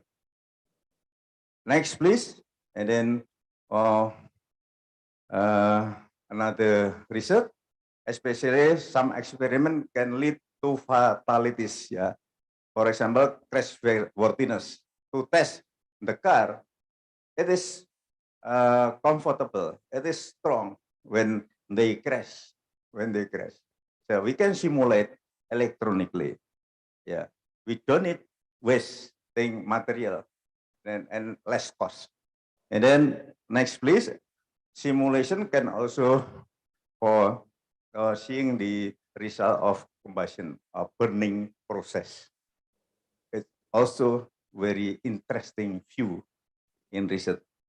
Then please next, to sum up our presentation in this occasion, please next. To sum up, therefore, let us together gradually and systematically increase the use of new approach such as eco-friendly technology that are relatively fast and cost-effective for energy development. Search for alternative energy and increase energy efficiency through computational and numerical simulation, and the development of information technology system and computer simultaneously will support the use of hardware and software for efficient use of energy widely.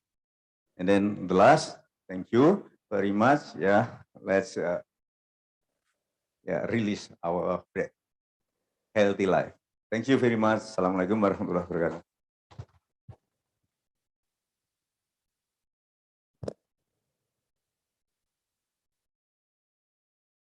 Waalaikumsalam warahmatullahi wabarakatuh. Thank you for the inspiring presentation from Professor Insinyur Sarjito, MT PhD.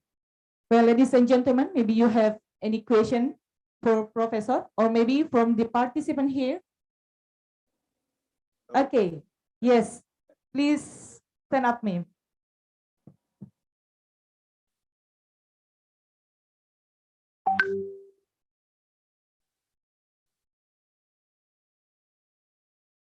Okay, Assalamualaikum warahmatullahi wabarakatuh. Thank you for Professor Sarjito. Your presentation very interesting to me. we can feel that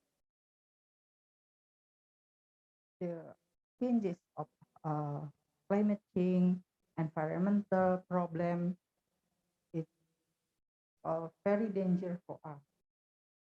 We feel that all of them are to make like rob, like rising the temperature and so on. And maybe like that your give the presentation that the regulation in many organizations in the world and maybe in Indonesia, it's already made for how the regulation to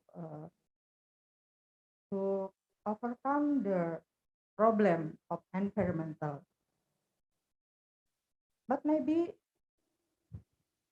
the important thing, how to raise the awareness of the people to care the environmental. For example, like this, like now, government already use the regulation to use plastic in any store. We cannot have plastic if buying something. Yeah. But the people are, I think it's still low awareness of it. So my question is, at your opinion, how to increasing the awareness of the people for the environmental? That's my question. Thank you.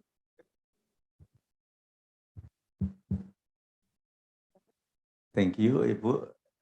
From Inus, ya, Universitas Bina Nusantara. Thank you for the very challenging question. It is very heavy question actually. It is a portion of president. This portion of president, not only us. Yeah. Yes. So basically, from your question is about the how to increase the awareness about the crisis of environment. Yeah, crisis of environment.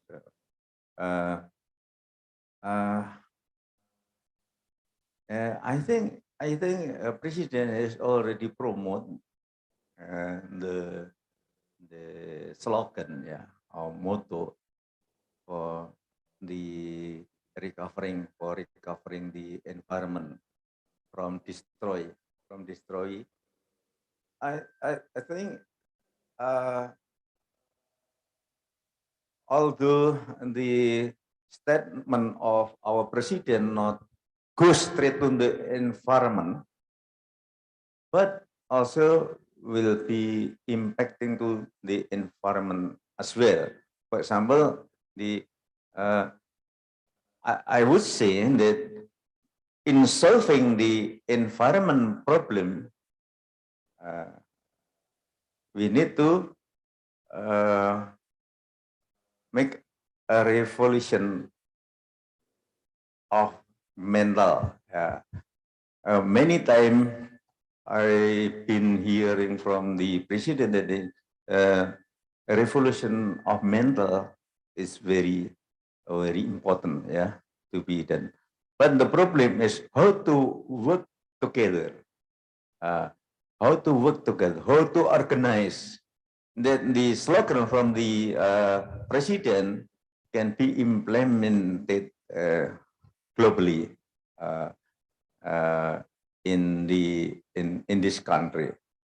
I think that is our my answer, and also every single citizen need to be aware. Yes, start from the small ones. Start from now. Start from the small ones. Start from now. Start from ourselves. That is the probably my answer. I hope it's not satisfactory. We can ask to the president or every governor in Indonesia how to solve the environmental problem. Thank you very much. And I do apologize for a very less answer. Okay, sir. Here is the second question and maybe the last question for you in the chat room. Yeah, I like to say, really inside presentation, allow me to ask concerning to Indonesian nowadays, how do you think about our regulation due to developing countries for business, building a lot of high building and housing, but didn't aware on the next impact, such as flood in Kalimantan until more than 1 month, flood no dry yet. Yes, yes. It's also, yeah, I think we need to ask to the whom to make concern. Yeah, yes, the governance, yeah, governance, because it will depends on the government who to govern the regulation. Many regulation is already established actually, but the implementation and workforce enforcement is very limited, very limited. So talking about the environment related the question with the question, especially phenomena of flooding, because design everything, yeah, in designing everything, they sometimes they not obey upon the regulation. Yeah, they all only think about their self, doing the easier one. Yeah, yeah, and then not aware with the neighbor, not aware with the government regulation. For example, in building the house, yeah. In building the house, usually they only make a foundation, yeah, dig the foundation and then just continue to build the construction, but they don't think about how to make the sanitation well. They only think about their selfish and then not aware about the neighbor, something like that. So again, it is related with the question from Ibu, from Pinus. Yeah, everything need to be done together. Yeah, need to start from now, start from the small one, and then start from ourselves. Yeah, hopefully next time better. Thank you. Okay, once again, thank you to Professor Insinyur Sarjito MT PhD for the innovative and inspiring presentation. And a little summary that eco-friendly technology is a must that we really need it. Yes, and then let's save our world, let's save our earth from ourselves. Start from ourselves. Start from the smallest one. Okay, thank you. And ladies and gentlemen, before we come to the next three presenters, the next three keynote speakers, let's watch together the second appearance from Sandra Tasik student, Universitas Muhammadiyah Tasikmalaya, the dancing name Tari Topeng.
West Java, which is the place that we held the fourth ICComSET International Conference on Computer Science, Engineering, and Technology 2021 will be held today. Okay, ladies and gentlemen, we come to the next keynote speaker. Will be delivered by Assistant Professor Dr. Nick Chapart Puti coming from Khon Kaen University, Thailand. Her current position is Assistant Professor in Department of Adult Nursing, Khon Kaen University, Thailand, and her specialist is stroke disease, neurological disorder. Okay, for Mrs. Professor Dr. Nick Chapart, I'm sorry, Assistant Professor Dr. Nick Chapart Puti Kamin, the place is yours. Time is yours. Terima kasih, Ibu. So what time that I should finish? 30 minutes? You have 25 minutes to give a presentation and 5 minutes to answer the question.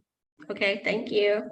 So, dear Dr. Ahmad Konit, Rector of University of Muhammadiyah Tasikmalaya, Professor Dr. Abdul Kadim Masaung, Rector of University Muhammadiyah Gorontalo, Dr. Meti Kasmieti, Director of Academy Kabidanan Prima Husada, Broker, the honor, keynote speakers, and the fourth ICComSET conference committee and distinguished guests and all the participants. Today, I'm very pleased to be here with you and would like to present the topic that relates to eco-friendly technology for a better world. As my expertise is in nursing area, so I would like to share about the health technology in new normal era. And I believe that at the end of this, I will have time to share one of my study, my research with my master degree student.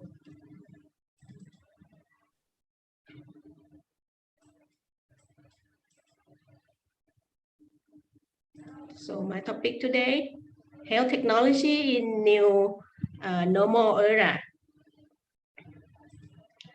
And overview content, it will be impact of COVID-19 pandemic on life of people and health technology in new normal era. And then the last is take home message.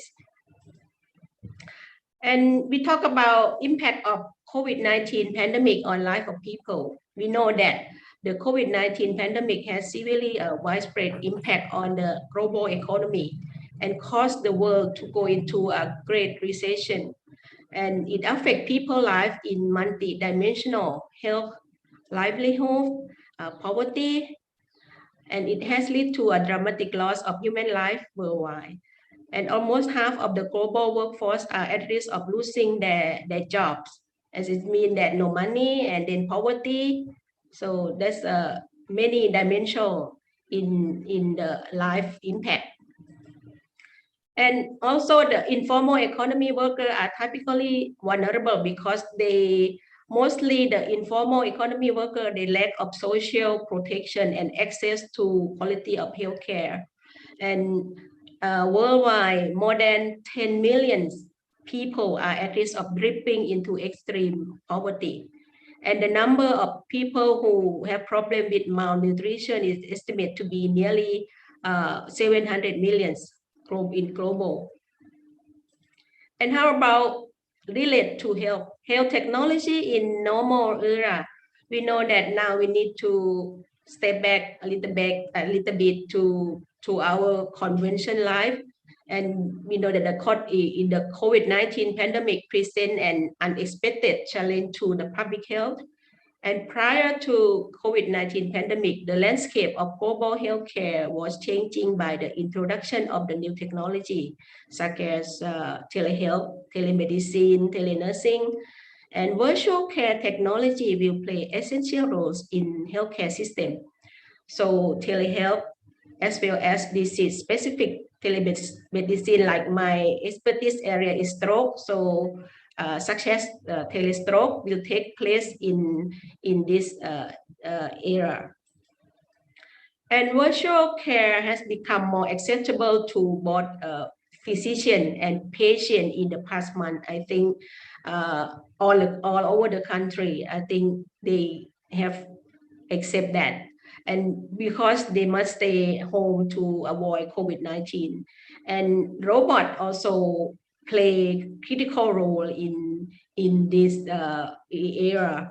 And novel medical devices have advanced precision medicine, allow the patient to personalize their care and treatment.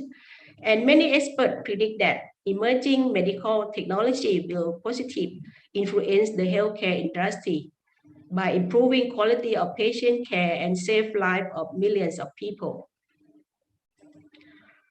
Talking about example or various form of telehealth technology or virtual technology, such as innovative devices, such as the handheld examination kit that allow the doctors to obtain patient assessment without direct contact with the patient, and also online symptom consulting monitoring between the patient and the doctor, even the nurse, and also interpretation of medical examination result with the doctor through the virtual hospital system. Providing more mobile services. So we need to do more progressive work to go into, you know, to where the people live, not make the patient to come to the hospital. So need the mobile services for like blood collection, health checks, vaccination, medication delivery, physical therapy, even wound dressing. And also in chronic patients who don't have like urgent problem, such as stroke, they will like provide health measuring devices to reduce complication and stroke recurrence. And also together with the chronic illness patient, caregiver also one of those that may be like at risk of like mental health problems. So we need to help the caregiver feel at ease and using the telehealth. How about the Thailand, the situation in Thailand, health technology for a better life? We see the urgent need to involve new technology and social innovation in improving universal coverage services for the best of the patient and Thai people.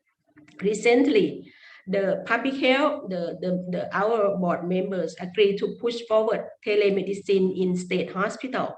So we have 77 state hospital to improve the patient care.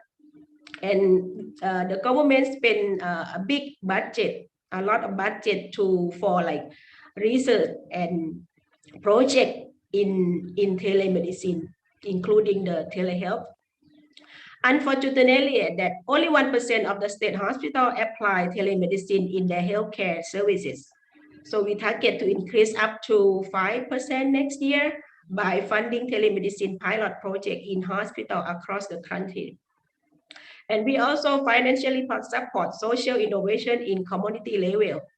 One is the collaboration that we have small scale pharmacy and state hospital to deliver medication and medical supply to the patient. Sorry. And hospital operator will deliver supply to pharmacy in patient neighborhood, and pharmacists in the small pharmacy store will then prescribe medication to patient according to their health condition and record retrieved from the hospital operators. Then the patient can reduce time and travel expenses to hospital while reducing risk from coronavirus. And patients with non-urgent chronic disease like stroke who don't have urgent problem will likely to benefit from delivery the most. For example, my dad, he had the problem of stroke.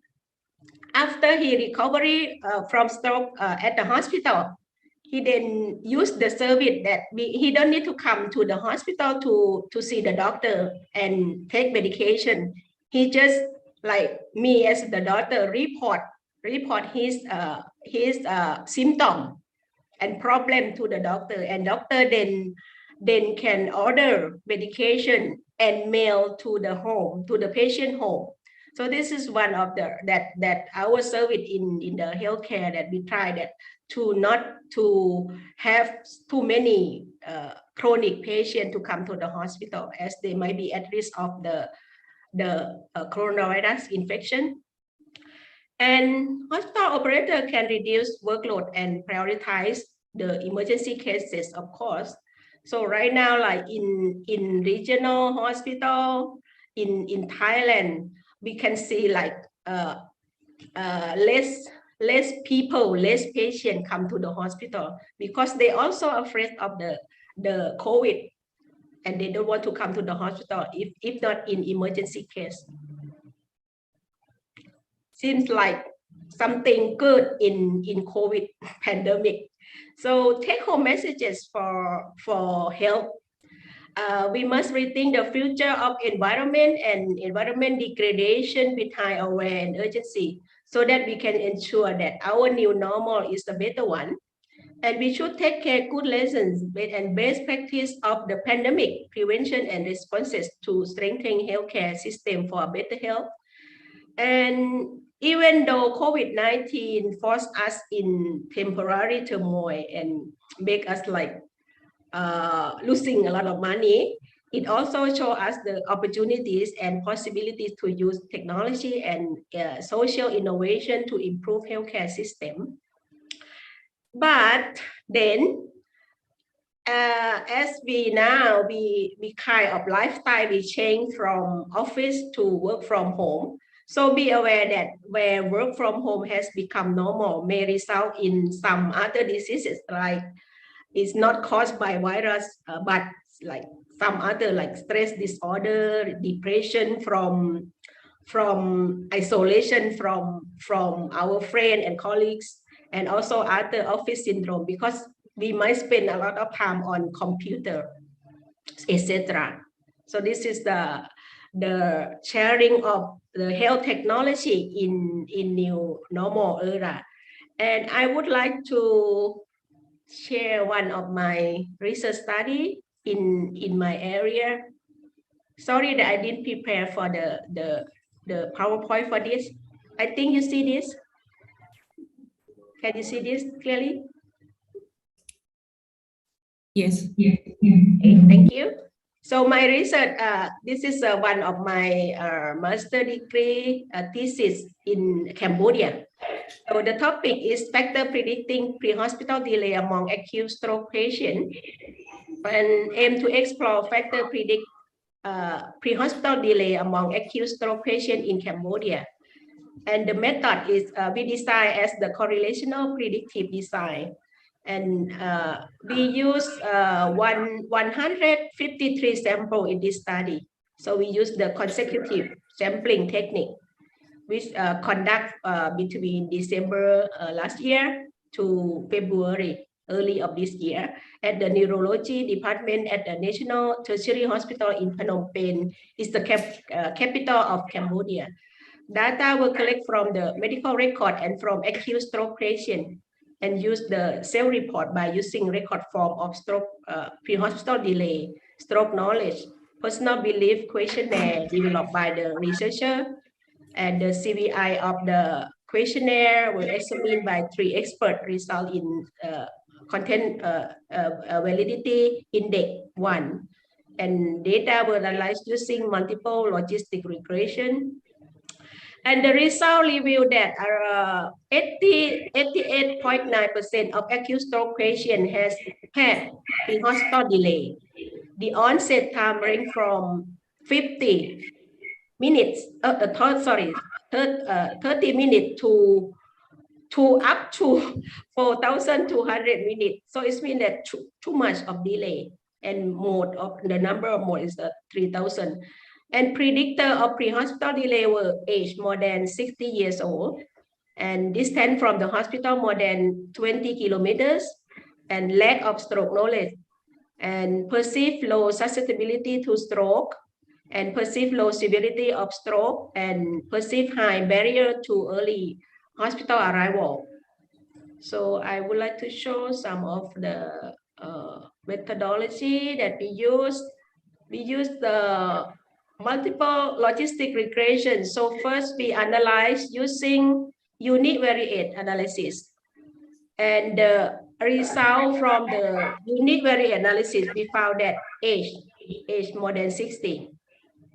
One of the factors, and stroke knowledge and transportation, and we recruit that from univariate analysis, we move to multiple analysis, multivariate analysis, and we found that age more than 60 years old, distance from hospital more than 20 kilometers, lack of stroke knowledge, perceived low susceptibility to stroke, and perceived low severity of stroke, and perceived high barrier to early hospital arrival are the predictors of pre-hospital delay among acute stroke patients. And we make the conclusion and implication for this that nurses or health personnel should focus on pre-hospital delay predictors, particularly raising public awareness about stroke knowledge and recognition, risk and severity of stroke, and free campaign of RTPA treatment. And we found that the problem with EMS service in Cambodia also have a problem to transport the patient to the infinite hospital. And the policy maker should develop stroke, the hospital that they have stroke treatment in remote area that motivate the EMS used to expedite stroke fast track. And finally, personal belief also are significant, because people, if they don't feel like they are at risk of stroke, they don't want to, they don't know about the stroke sign and symptom, they won't go to the hospital. So this seems like in new normal era, I think that telehealth or telestroke and education on stroke knowledge and how to use the EMS by motivating through the virtual hospital system, I think might be the benefit for those who are at risk of stroke disease. So this is the end of my presentation. Terima kasih, and I open for questions.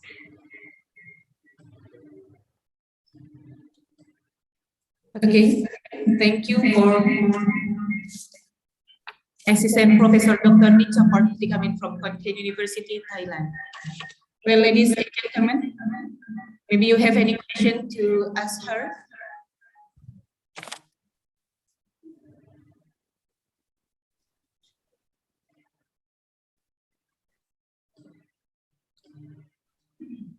Is there any participant here want to give any question?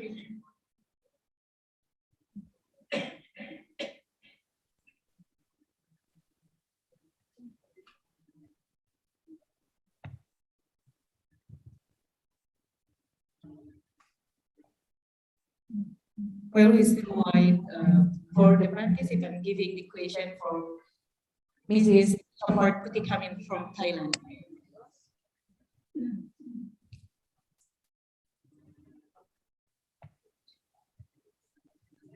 So some names in nursing area, maybe not in the.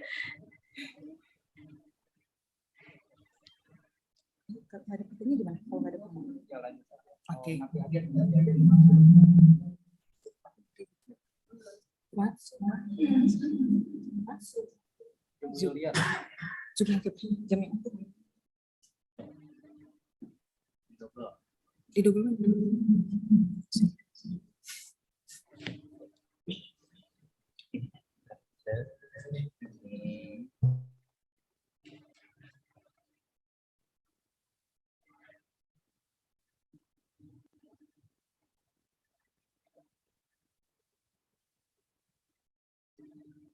So if not any questions, so I would like to stop my presentation here. Yes, I'm sorry.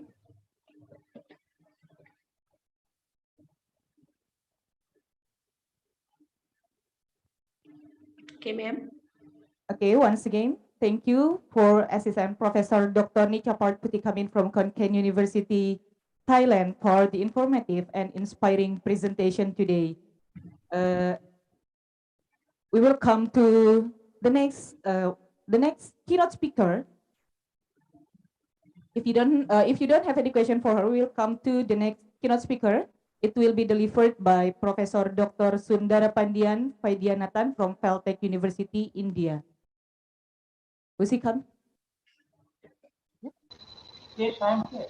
Hello? Okay. Yes, Good good morning, morning. sir. I'm here. Yes. Can you hear me? I'm sorry. Yes, I can hear you. I'm waiting for your call. Can I Okay. start my talk?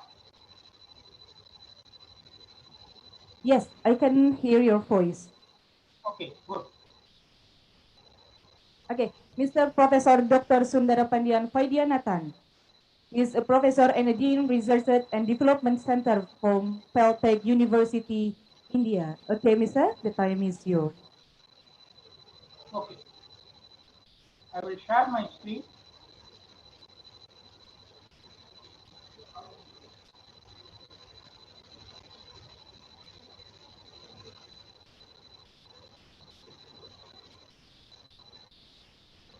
Can you see my screen? Yes.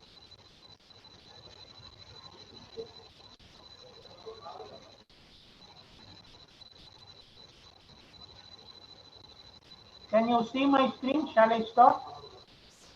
Yes, we can see your screen. Okay. Yes. Okay.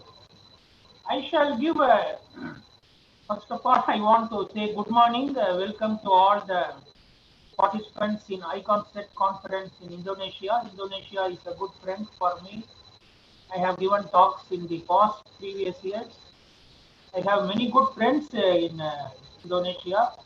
In this conference, I want to give a new talk in the area of hyperchaotic systems. This may be a new area for many participants, so I will go slow and introduce this topic to those who are, know if it is a new topic. I shall speak on three aspects. Modeling of these systems. Modeling is very, very important. Then the circuit design for the real world practical applications, and also I will highlight what are the engineering areas for which you can apply the hyperchaotic system. This is a part of control engineering, and I shall give my level best. I have a long name. You can call me Sundar. This is a research scientist award that I got from the central minister in 2018 for my research in computer science. I was ranked first in India. And this is a recent honor I got from the Stanford University, US, for the top 2% scientists. If you see this screen, this is an all-time career record, all-time research over the past years in various areas. They considered 21 research areas. If you see the last row in the table on the screen, in the area of artificial intelligence and the image processing, it's a computer science area. You know that AI is very popular and very hot in the research topic in the world. I am ranked 10th in this area for my research in image processing and chaotic systems. Now I start my talk. Dear friends, this is the organization of this special lecture. I won't take much time, maybe 20 minutes. In 20 minutes, I expect to complete this talk. First, I will give an exposure to what is a hyperchaotic system, how is it mathematically defined, and I shall give just one example. And then I present my recent research paper in the journal IEEE Access that I published with my very good friend, Dr. Achal Sambas from UNTAS, Indonesia. I shall give engineering applications. The highlight of this talk will be the new research paper that I published in IEEE Access in October 2021. It's just 2 months before. Okay, this is the first part of my talk. I will go slow in this part because this may be a new area for many participants. I'm very glad that there are 140 participants attending this ICComSET conference. It is a good number. I hope that next year we will have 200 or more participants. When I attended the conference in Indonesia in person, I saw about 200 or more participants. I expected larger number next year. Okay, friends, first of all, to understand the hyperchaotic systems, we have to understand what is a chaotic system.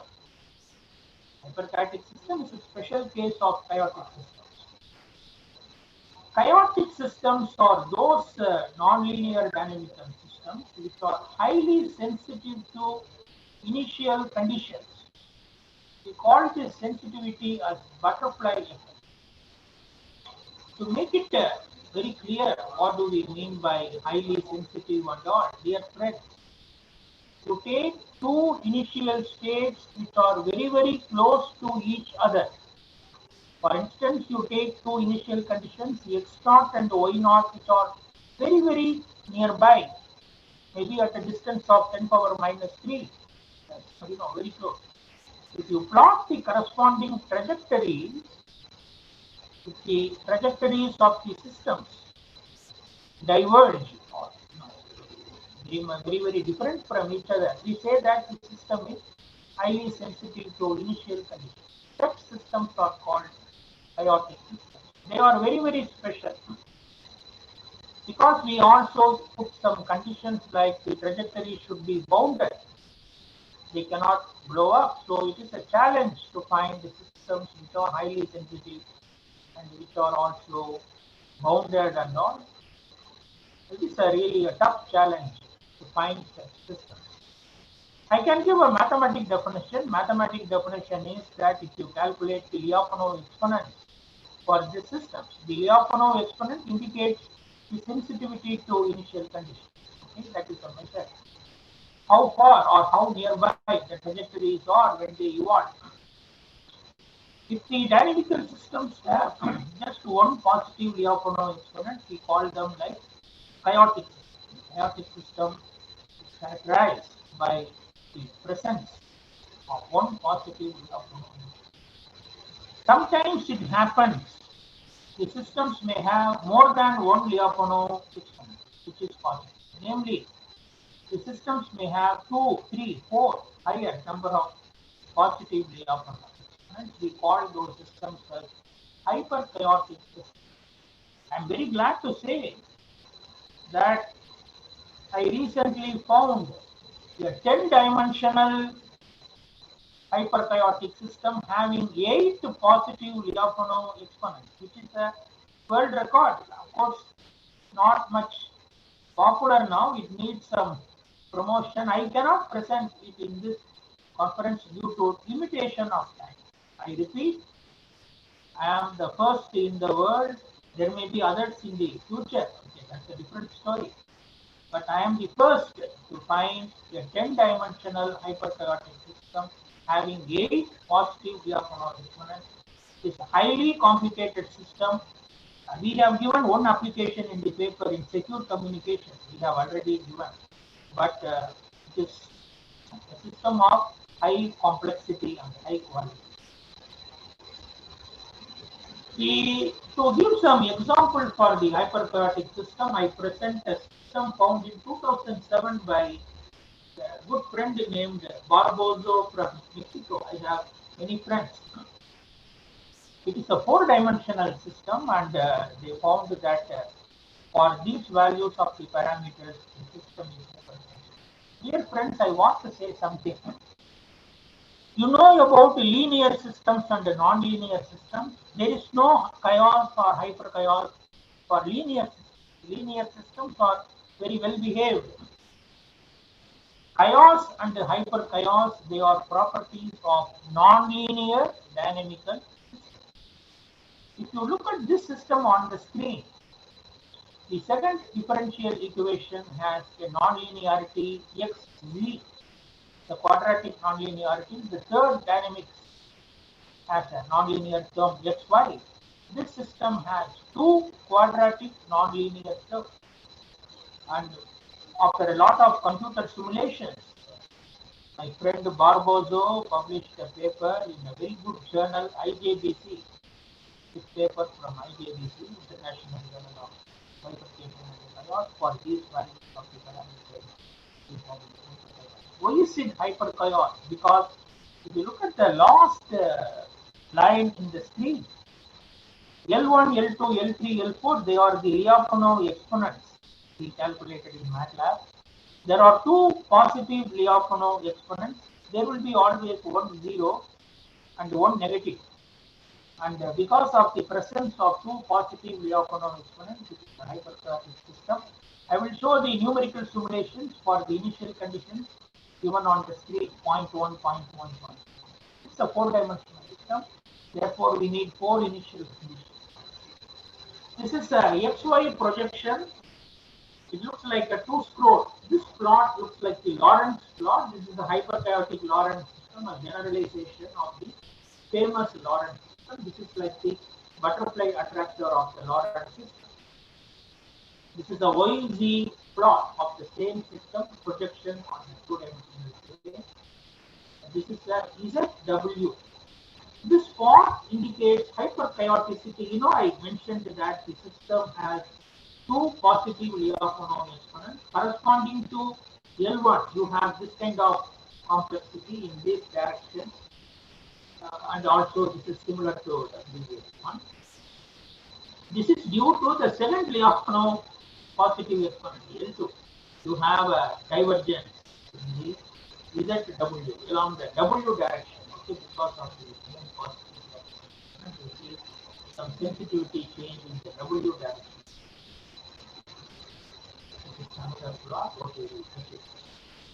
Next, I present engineering applications. Before I go to the main part of my talk, which is the IEEE paper I published, I will quickly go through the engineering applications.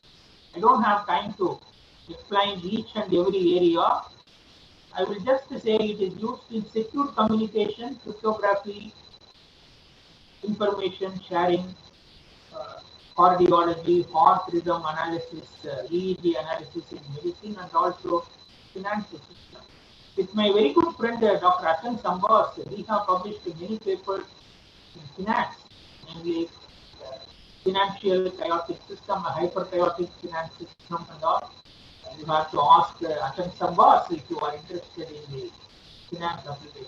We can do research together also with Achan Sambas in these ways. We have active collaboration with many friends, international scientists. We are writing a paper with an Oxford scientist, which will be published in next year. We recently published a paper with Dr. Irene this year. So we have research in many areas. Now I will highlight, I will present this main part and I will complete in 10 minutes time. I know the time limitation. I will go fast and quickly complete my talk with this. This is about a multi-stable hyperchaotic system having no equilibrium point, balance point means equilibrium point. The system having no equilibrium point, we have done a lot of work in this paper, bifurcation analysis, that I will skip due to time limit. Circuit simulation I will present in this talk. FPGA realization, which is very, very useful in communication engineering, we have done in this paper published in October 2021, but I will skip that part due to time limit. Also, image crypto system we have designed with the friends from Egypt. Due to time limit, I will skip that part. You can read our paper published in a very big, prestigious IEEE Access journal. We published in October 19 and in current version October 20. Very recent research work. I will quickly complete this. Dear friends, this is the dynamics of our system. Of course, I wrote with Achan Sambas and many friends. It is a 4-dimensional system, a hyperchaotic system. There are 3 quadratic nonlinear terms.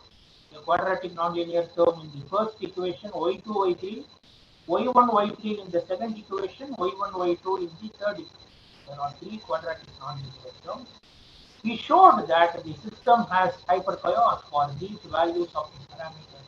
You may ask me, Prof, how did you find these values that you show on the screen? We have to do a lot of computer simulation. First of all, we write this model, vary various values of the parameters. If we are lucky, we get results, we publish this paper. If you are not lucky, we have to find some other system. And what is excellent about this paper is that we have high values of electronics. You can see L1 is 0.83, which is a high value. L2 is 0.16, which is also a good value. There are two positive Lyapunov exponents. The system can diverge in two different directions. Highly complicated, therefore it can be used in secure communication, crypto systems and all. That is what I have done in this paper. We have actually given an engineering application in our paper for image crypto system. You have to read our paper. It's a long paper, about 20 pages, I believe. It's a long paper in I will just give a short summary in this presentation. This is the dynamics I have already explained. These are the Lyapunov experiments.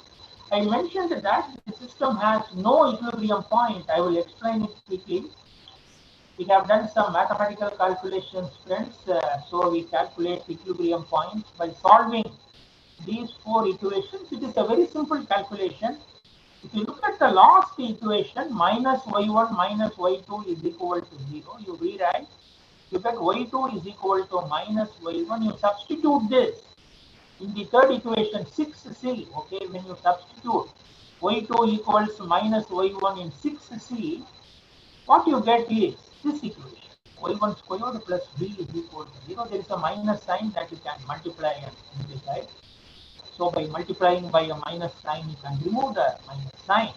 You have the equation y1 squared plus b is equal to 0. Therefore, when you take b as a positive constant, you cannot solve it for a real solution. That you know very well. Okay, y1 squared plus b is equal to 0 has no real solution when b is positive. Therefore, we showed that there is no equilibrium point for this system. It means that the system has hidden attractors. That is a very special property. This is a property of our system. Very special. That's why it got published. These are some case portraits. I will go fast now. This is a y1, y2 projection. You have to remember this plot because I will show the circuit plots also. This is a y1, y2 plot. Okay, you have seen it. This is a y2, y3 plot of the same system in another projection. This is y2, y4 plot. Okay, just to remember it. We showed that the system has a special property, multi-stable. Okay, I don't have much time to elaborate. Fix the values of parameters, try different initial conditions. We have coexisting attractors, coexisting hyperchaotic attractors. We showed that the system has a multi-stable, blue corresponding to one initial state, red corresponding to another initial. Parameter values are the same. It's having multi-stable property. This is also another projection. It shows that the system has a very special multi-stable property. Okay, friends, next I show circuit design.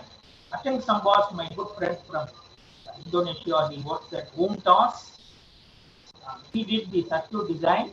First thing Sambas did was he scaled the video.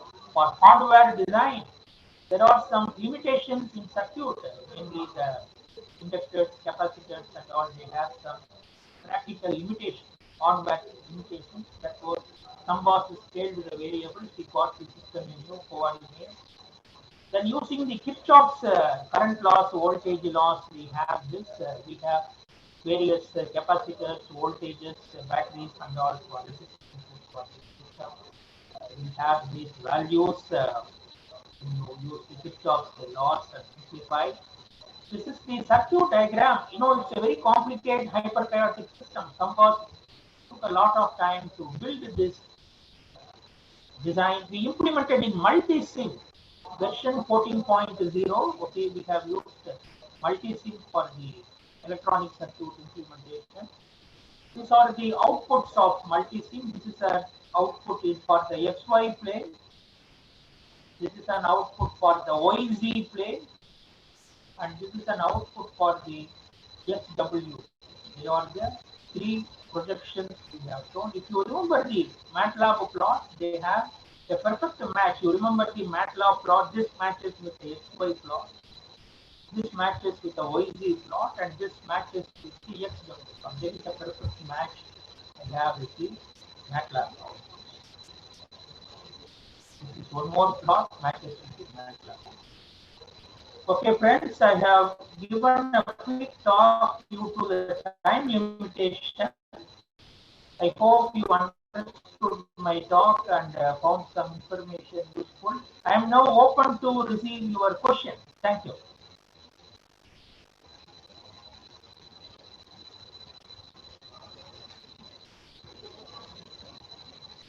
Okay, thank you, Professor Dr. Sundara Pandian Vaidyanathan from Caltech University, India. Is there any question will be given to Professor Sundara Pandian?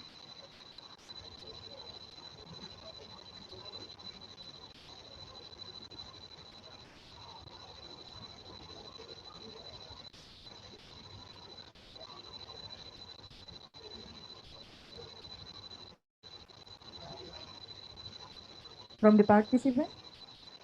Is there any question? Okay, well, Mr. Professor Dr. Sundara Pandian Vaidyanathan from Caltech University, India. Thank you, thank you for the presentation and inspiring and informative presentation today. Thank you for joining us. Maybe you can give us a little conclusion about this all, and then we can close it.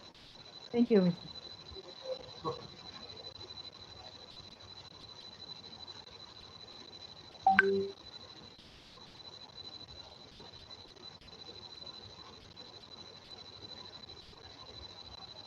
Thank you.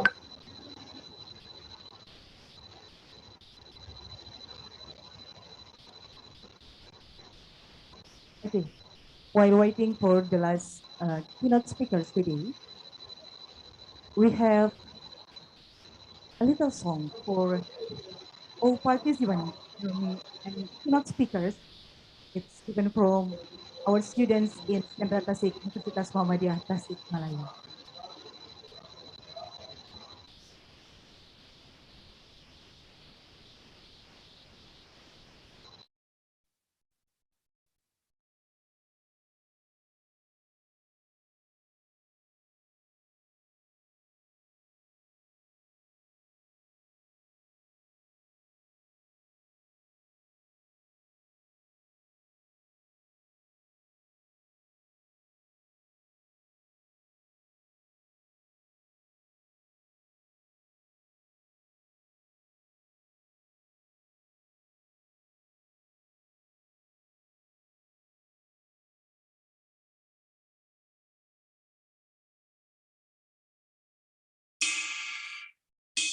Di paparan sugan jaga endah mun laksana wengi asih nuduaan imut bagja tineng rasa aduh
Okay, that's all the song from our student from Sandra Tasik, Universitas Muhammadiyah Tasikmalaya, with the title Emut Bai, always say in English, always remember.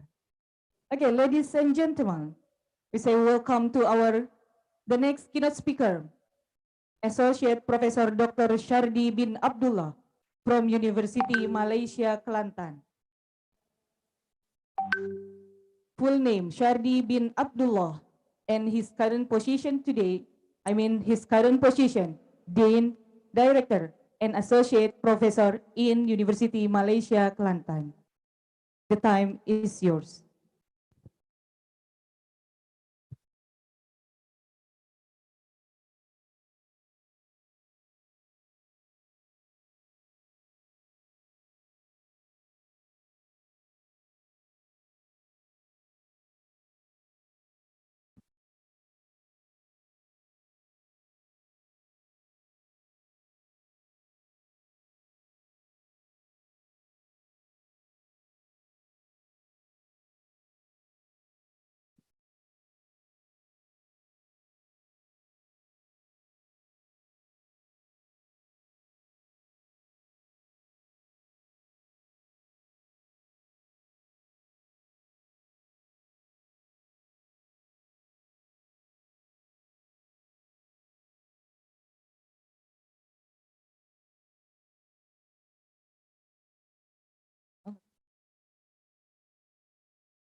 Good morning, Professor Dr. Shardi bin Abdullah. Can you hear us?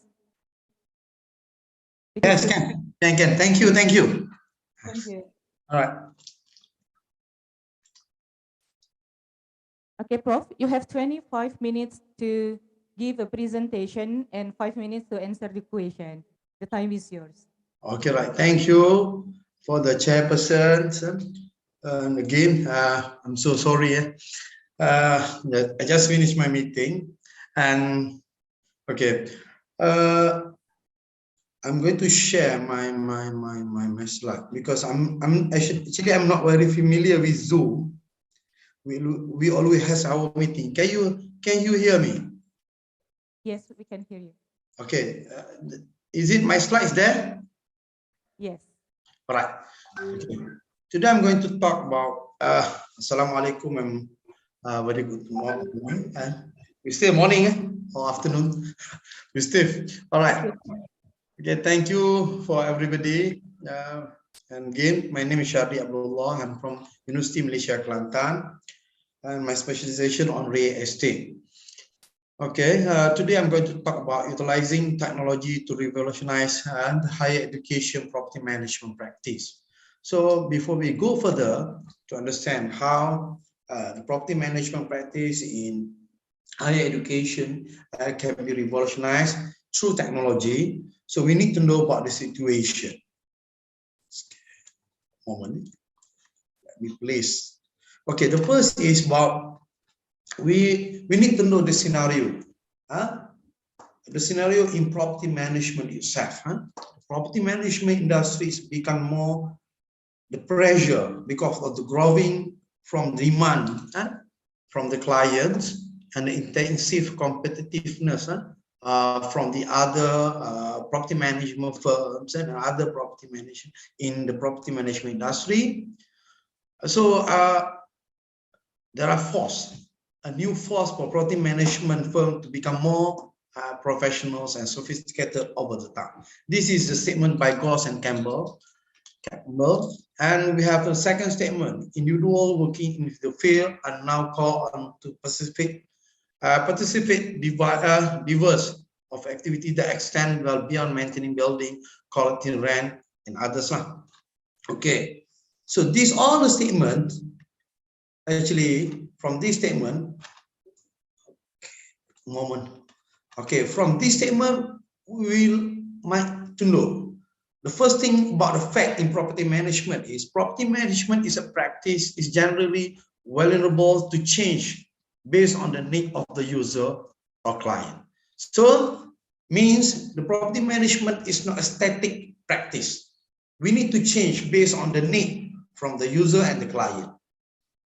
So if you have a different desire from the client and the user, so the practice must be changed accordingly. And competitions among property management firms will force them to offer the most reliable property management practice. So the best man, this is what we call BNW, what? Best man win. So the best company win to have a property management contract if they can provide and deliver the best services. And different property needs to be managed by the different approach. This is the real situation in property management. In general, we have many types of property management of property.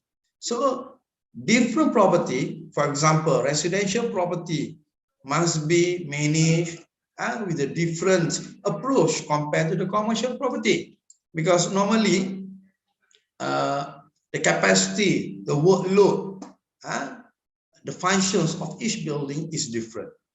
And innovation of technology should be utilized as much as possible by property managers to ensure the practice are more efficient and effective. This is what we are going to relate with this topic today. Right, okay. Property management at higher education, okay?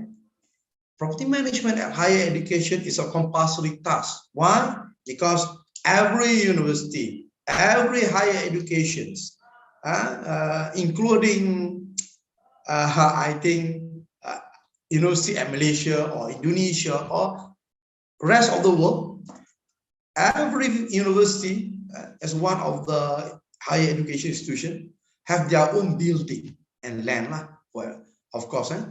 So property management practice need to be there in order to operation, control, and oversight of the real property. In general, why we need property management is to for the operation, control, and oversight of real estate in order to fulfill the needs of owner. So the owner for the university could be a private sector or government sector. In Malaysia, public university is belong to the government. So the property owner is the government. All right. Property management is a profession in the scope of higher education. Actually, property management is a profession that functions to manage all physical assets, including land, building, facility, infrastructure, and others for a higher education. To be at best performance in order to support the core service.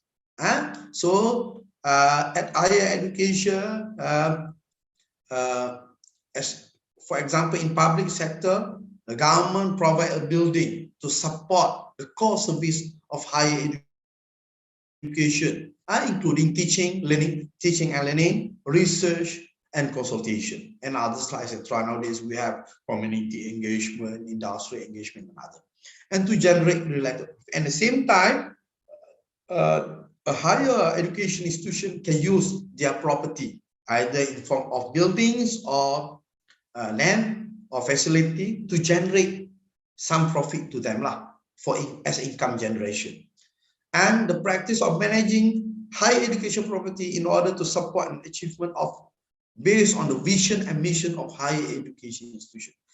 This is an important thing. So every higher education need to have a building, land, facility, infrastructure, whatever, in order to support the achievement of vision and mission of the higher education. Because different higher education, they will have a different mission, vision and mission. Okay. Next. Okay. Oh, sorry. All right. The scope of property management in higher education, there is, okay, as we know, there is a lot of code. From the ICComSET 2012, we will know it will involve the acquisition, control, accountability, responsibility, maintenance, utilization, and disposition of the property. This is the job scope of property management in higher education. But in the context of higher education, the scope of property management is not only limited to the need for managing real property, such as building and land, but also include physical asset. Means what? Means in higher education, property management practice is practicing by a specific department. Normally, we call it property management department or property department, or sometimes we call it property development department or infrastructure management department, in whatever names of department or unit. But they always tend to manage both type of property, which is we call it immovable property like real property, buildings and land. And at the same time, they need to manage the asset, the physical asset, such as furniture, teaching and learning equipment, vehicle and others. And this is the real situation in majority of higher education institutions. Okay, so the scope could be divided to 8 categories, but not limited. The first is administrative management. Second one is about space management and maintenance management, financial management, insurance management, health and safety and emergency management, tenancy management, and facility management. So what are the scope? So administrative management is referred to the process within the organization whereby information regarding to the higher education property is stored, analyzed, and distributed among its members to ensure smooth business operation. So the administration management, we need to have a recording. We have inventory management. We have a tagging to ensure we have record and clear information about the property that we that manage under the property management department. Space management can be defined as a practice where a higher education institution manages its physical space. Physical space inventory by tracking, controlling, planning, supervision, the utilization of the available space.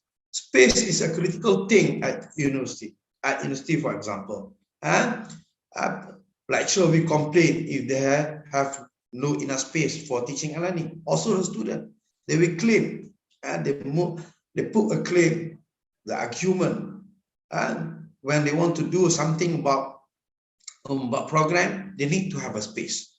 Maintenance management is defined as a process of maintaining. This is where the activity that we need to do to ensure all the facilities, all the building at the relevant or at the achieve the standard of quality to ensure it can function very well. We can use a classroom for teaching and learning. We can ensure the consistent operations very well. Financial management is the process of planning, organizing, controlling, monitoring, and reporting the use of financial resources in order to achieve the goals and objectives of higher education institutions through the operations of real estate or other related physical assets. This is where the process to ensure every property have paid what they need to pay. For example, tax and whatever. Okay, and this is where we provide a reporting about the use of property of money when we manage the property. Okay, the second thing is about we have another 4 scope for insurance management is a process that's implemented to ensure higher education property, physical asset, and related parties are insured. The insurance management is not about it's not only cover about the property or physical asset, but people who are responsibility to do work surrounding the area of property, in order to minimize financial losses and to meet the risk management requirement. At the same time, we have health, safety, and emergency management, refer to the activity which aim to implement safety and health regulation in compliance with the relevant legal provision. In addition, it is also referred to the development and management of specific action plan created to handle real estate and other physical assets. So this is one more thing. It's very particular nowadays. For Malaysia, we have flood, and we need to have emergency management plan. And normally in university around the east of Peninsula Malaysia, the responsibility is part under property management department. Tenancy management is actually a core business for property management. It's referred to the process that is undertaken to enable a property or any physical asset to be leased to external party, or it also involves to allow higher education institutions to lease property or other physical asset according to the current need. Means if the property management department at higher education is responsible to ensure if the university have extra space, land or building, they can rent. They can rent it to the outsider. And at the same time, if they are lacking of space, lacking of building, so the property management department are responsible to find out what is the suitable space to be rented by the university to be used by the stakeholder or the client of university of higher education. And the last one is about facility management. It's an integrated service activity. There is comprehensive and need long-term planning and management for the purpose of minimizing cost, maximizing utility, and flexible maintenance toward the use of higher education facility. Facility management in the context of scope management, we allow the needs of the consideration toward the operation, the inputs or the requirement to run property management practice we consider at strategic level. Okay, property management and technology. So a few statements has proof there are significant link between property management and technology. First, property management requires the utilization of the latest technology to increase operating efficiencies, maximizing revenue stream and monitor property performance. This is by Iran, International Real Estate Management, 2018. Residential property managers said technology has reduced the frequency of human error in accounting and aided in marketing their properties through social media and third-party sites. This is by Scalpel, and technology can help to streamline process, which will minimize the amount of time that property manager have to spend to stay on top of property management responsibility. Advances in technology have also helped property managers analyze buildings, energy consumption, and develop strategy to manage energy more efficiently to lower total operating lease costs. This is by Stoke 2021. Okay, this is a few statements that we can use to prove there are significant links and there are significant impact how technology can enhance the service, the practice that provided under property management. Okay, why? And this is a few slides that I provide here to show a few things. Maybe it's common things about the other profession, but something is new for property management. But because most of the property manager in higher education tends to do their practice manually. Okay, technology for higher education property management practice. First, the first technology is about online portal. English online portal, we allow people to access information about the property in the higher education. They will know, okay, what is the size of the building, what they can use in this building based on the functions allowed by the university. And is it this space is available at a certain date. So they will know they can go on online portal. But not every university, especially in Malaysian scenario, we didn't have a single or solid or a single portal, online portal to tell or to show, to screen up the information about the property. Nowadays, we still have a practice, a manual. We keep a filing, everything in papers, and we put a file and we keep it at in the box, cabinet or whatever. So online portal, we allow people to access about the information about the faculty, and they can ask, and they ask the permission. They can make application to use the space from each for each property or facility. Okay, and the second one is about cloud technology and media social. This is the famous one. And in property management sector, industry, The use of cloud technology and media become more significant when we face COVID-19. During the pandemic time, people not work at the office. They didn't go. The government through MCO, movement control order in Malaysia, for example, they were not allowed for certain time. People will not allowed to go to the office physically, so they need to work from home. So they need to have a cloud technology and media social.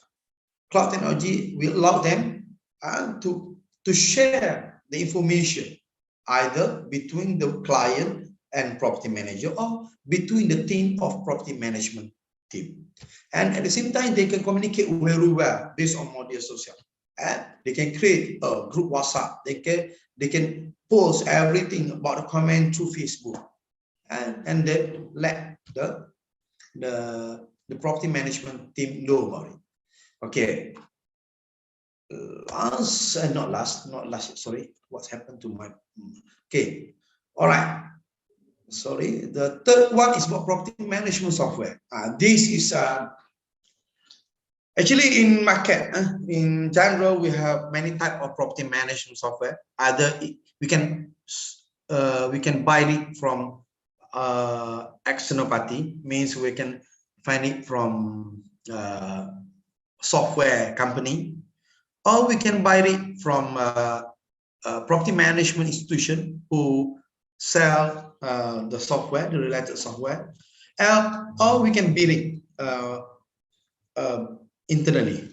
Because in university, sometimes, not sometimes, but most of the university in Malaysia have their own computer information system unit or central office. So with the collaboration between property management and property management team, property management department, and computer information system unit or department, we collaborate together to produce a software who we consider suitable to be run in the university or the higher education. So this software will be developed based on the need and based on the relevant step that we need to practice. Okay, through this property management software, we can manage all the information about the property in easy way, and it will help us the application of PMS actually to make a process massive amount of HE property management data, because we are going to involve with the big data. There are many data that we are going to produce from property management practice, but we can manage it more accurate, easier, and quicker. There are various options of PMS that can be purchased from external parties, as I said before. So we can buy it or we can develop it. All right, and we have internet. This is IoT, Internet of Things, and this is how we are going to. Actually, IoT is not a new thing.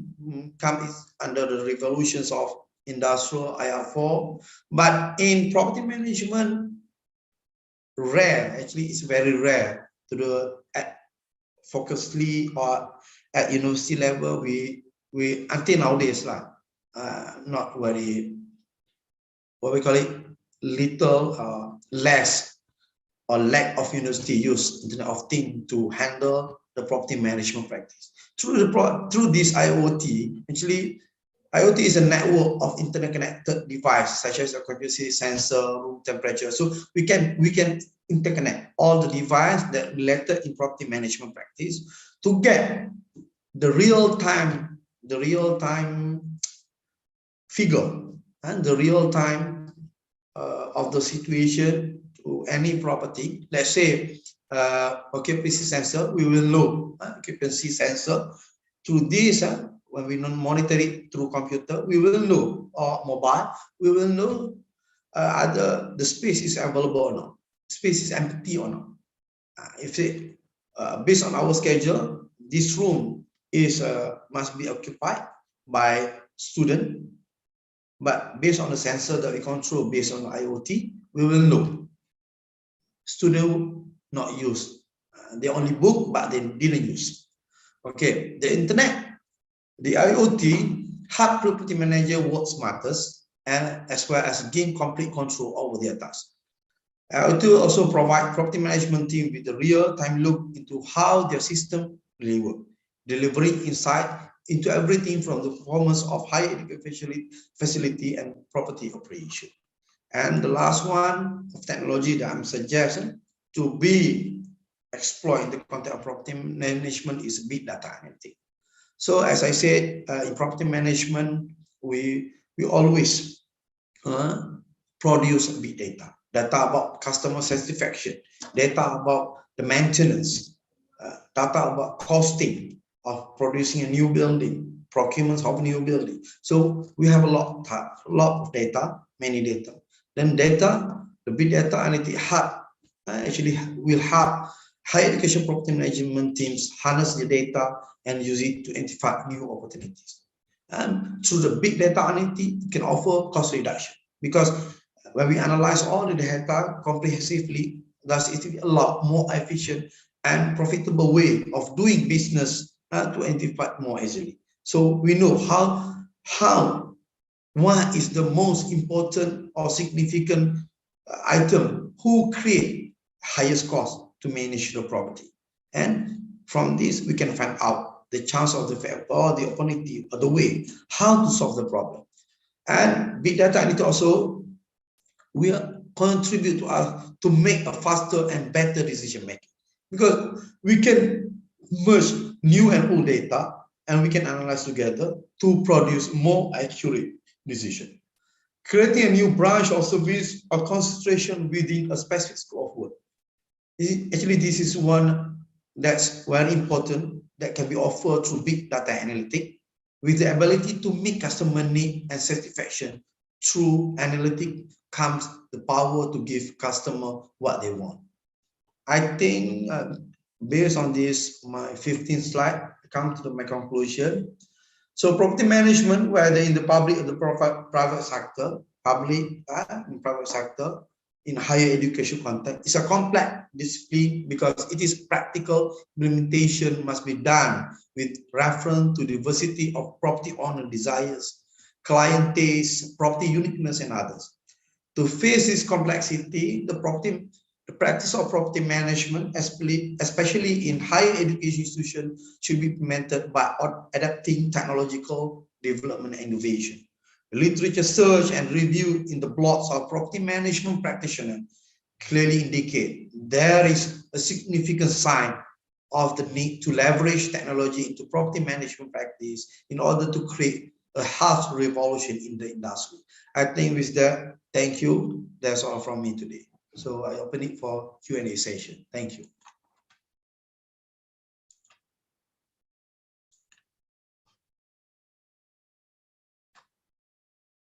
Okay.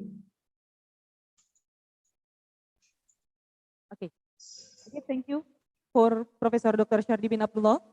For the participant, is there any question? Will you give to our last keynote speaker today? Yes, here is the question.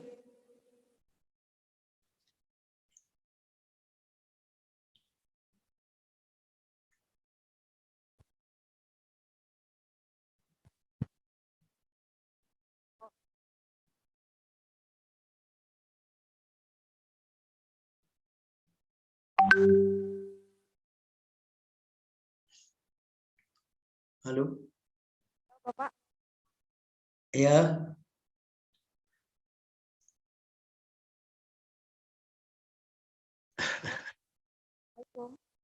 Assalamualaikum. My name is Tina. I'm from Binus University, Jakarta, Indonesia. Okay. Still lockdown in Malaysia? I cannot hear you. Sorry. Still lockdown. I have a friend from University Utara Malaysia.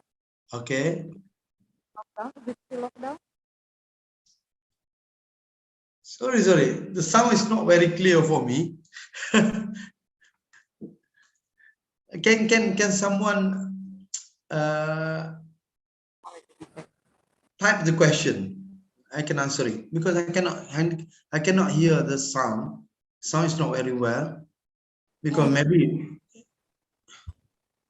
I'm just wondering if in Malaysia still lockdown, as you said, there is advancement of technology for this property management. Okay. How the property sector use this pandemic as an opportunity to enhance the use of technology. How is Okay. it? For example, like for the selling and buying or any kind of enrichment technology used in. Yeah. How is it, Pak?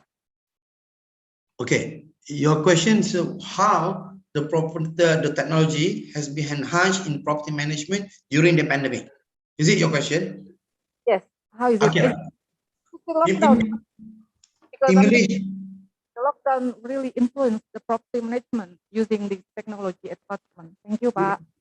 okay. All right. Actually, the pandemic have given opportunity for us now to use the technology, but we still need to what we call it. We need to manage and plan it properly. Because nowadays we can use a simple technology. For example, we use WhatsApp for communication and for reporting. And now we have for certain payment, we do it through online banking. But sometimes this is for industry, for the private sector, it's easy to do it because they understand the situation. But for the government sector, especially for public higher education, it's not easy. When we deal with the outside people, we cannot simply use the technology. For example, media social, because we bring government informations.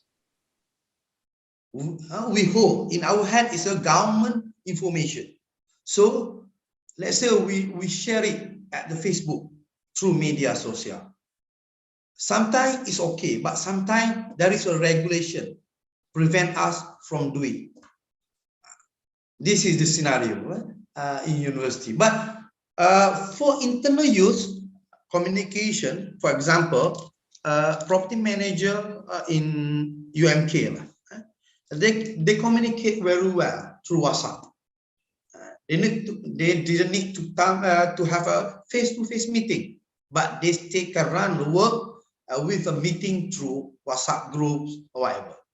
I hope I can answer your question because I didn't get it clearly. Is it I'm answering your question?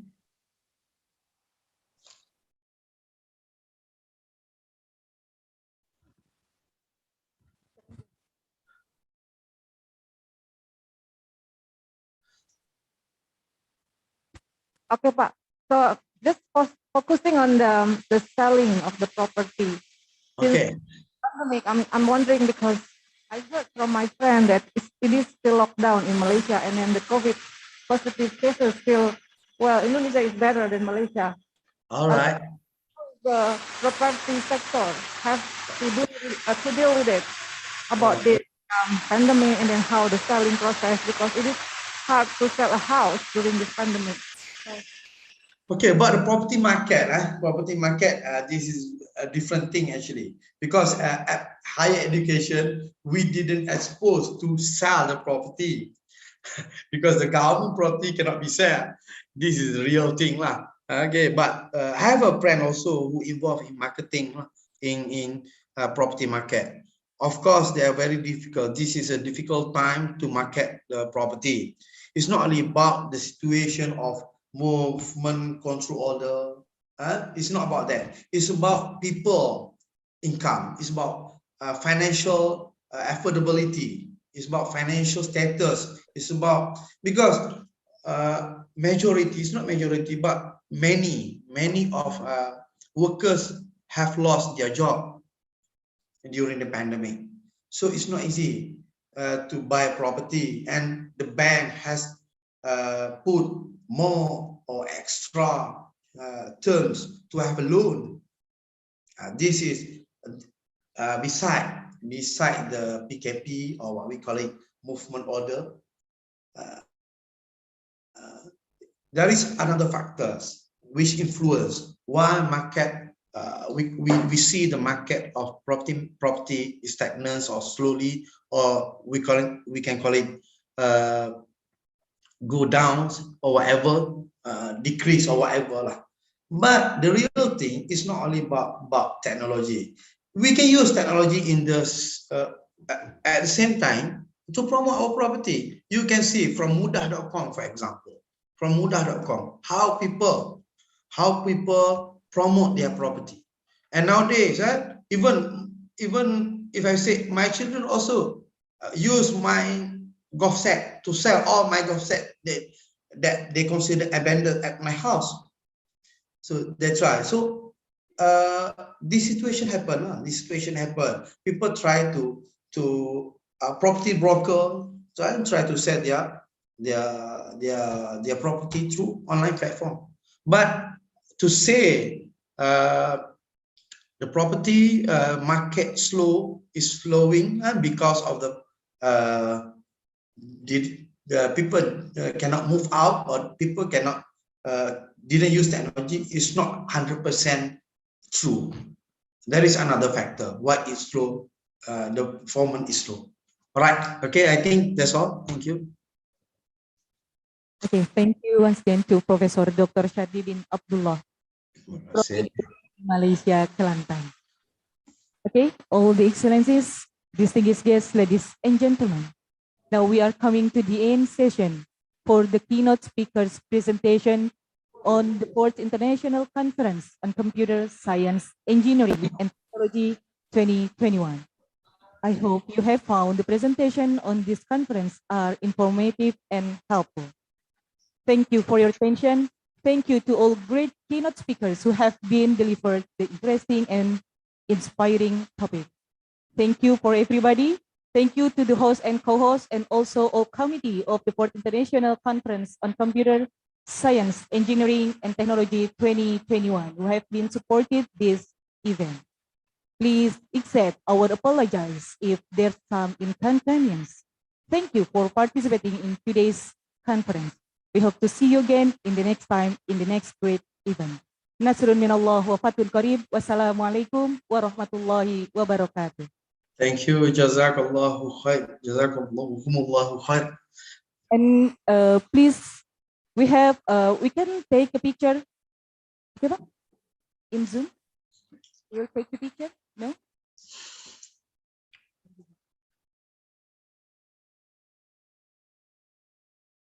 For all the participants in the Zoom meeting, please, we will take the picture and please give us your smiley face. And for an offline participant, we will have the parallel session at 1 p.m.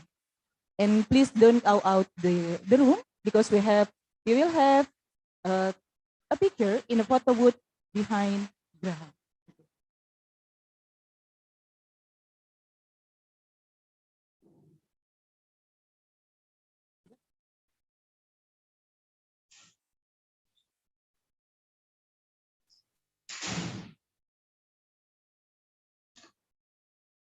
Okay, thank you. And for the online participant, you can start to listen or to watch the video that has been uploaded and give the response or question in the chat room, which is has given also in the ICComSET system. Okay, once again, for the online participant, you can start to listen or to watch the video that has been uploaded and give the response or question in the chat room in the ICComSET. Thank you. Assalamualaikum.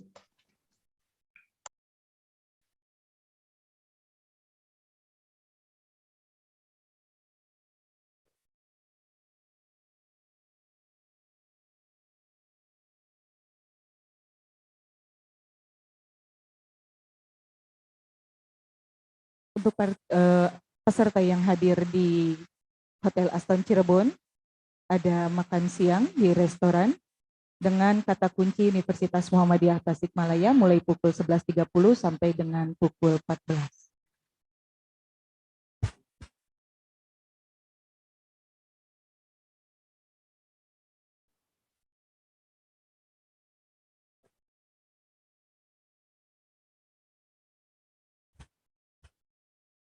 Cek, 1, 2, 3. Ini nggak enak. Cek.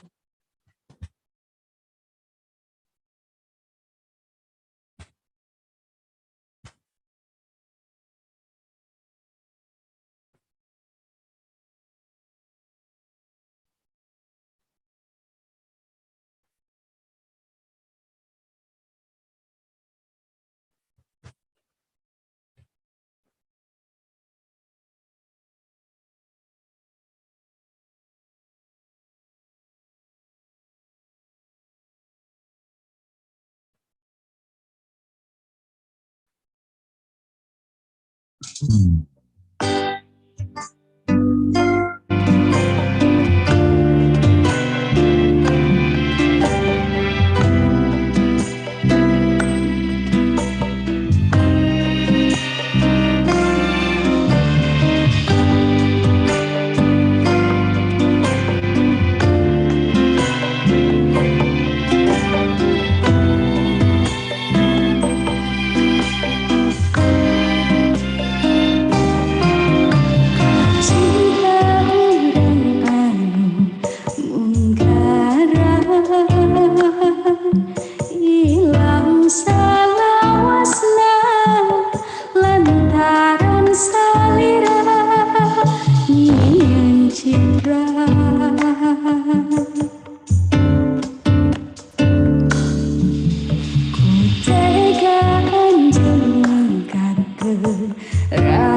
Kiwari ukur tingkah carita Carita nu nyeri mun kaemong Kiwari ukur tingkah waasna Gawas nu baris dilakona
musik ngalangkang ngalamunan.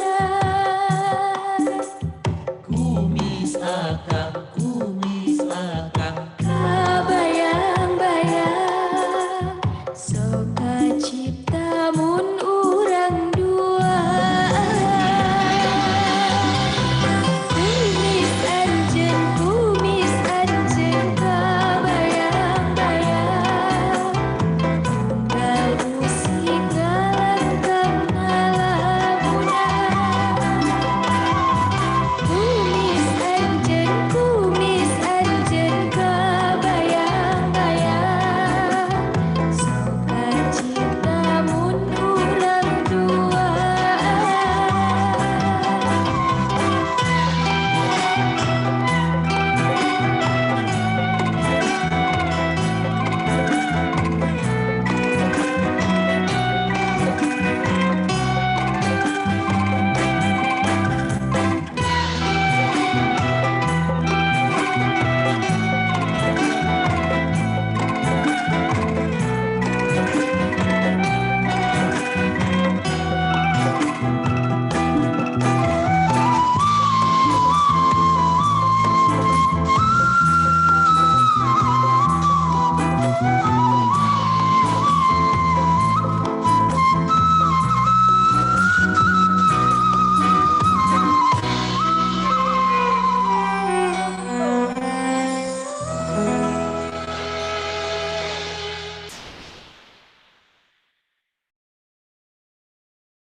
Ral angin gerak tepikeun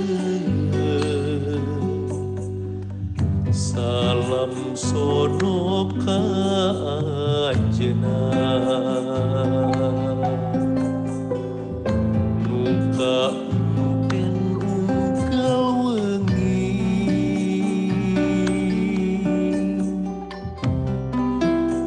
ngan ukur salira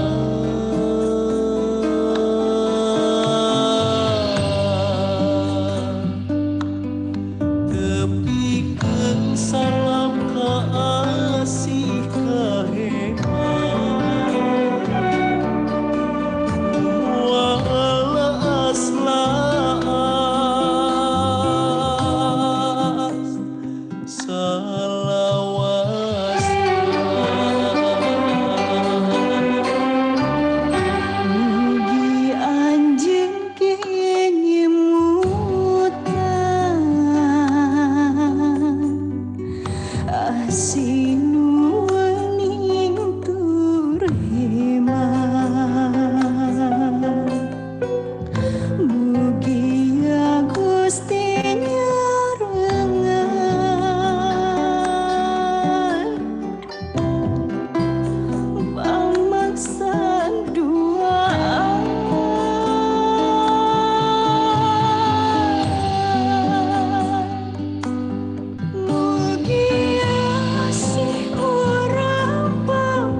Mugia anjeun ngemutan asih nu wening tur hemat. Mugia Gusti nyarengan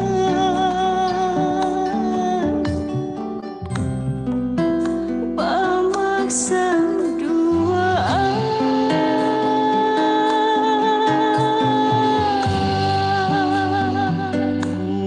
Mugia asih urang papanjang Silih pikanyaan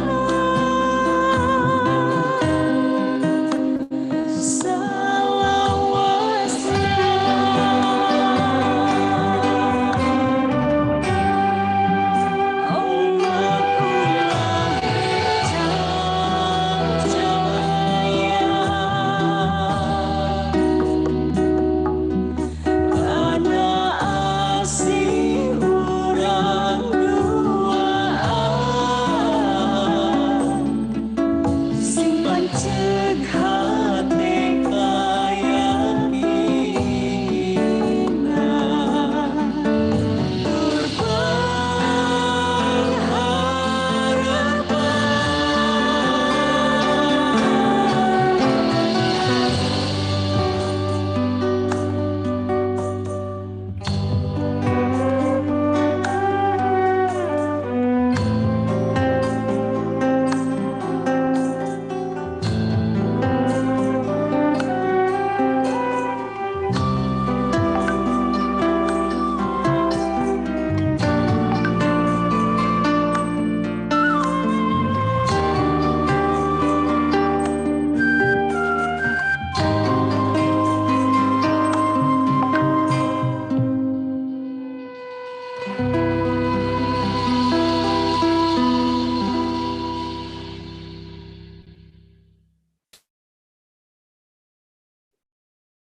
Ilang salawasna lantaran salira ningin citra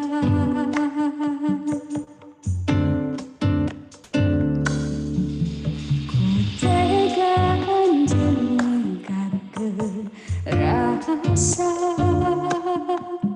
rasa nu telas rasa nu tos lawas mi cinta gening ku tega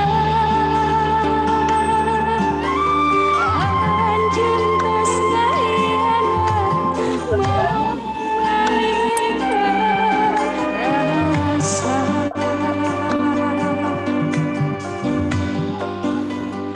nyarikan cita nah anjeun ku tega mekatkeun ieu rasa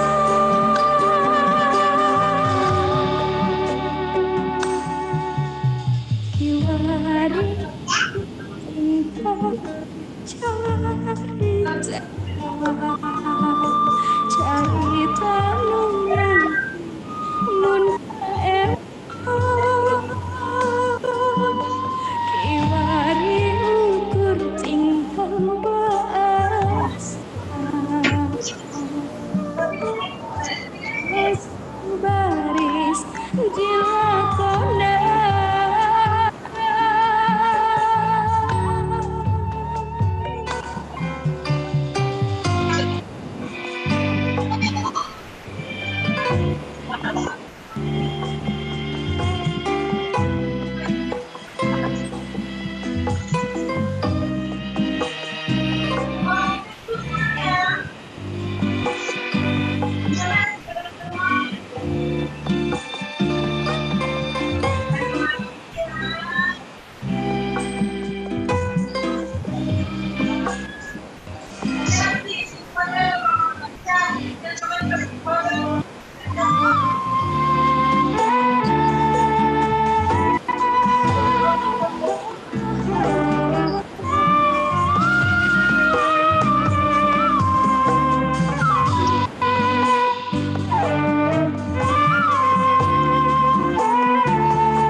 rasa rasa nu telas rasa nu tos lawas mi cinta gening ku tega anjeun tos ngayana mau ngalihkeun rasa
tepi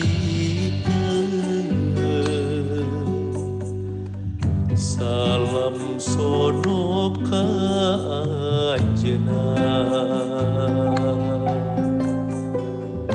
muka enten unggal wengi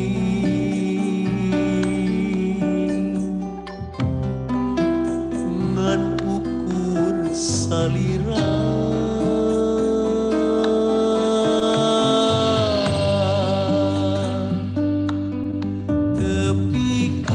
salam kasih kehemat wala aslas salawas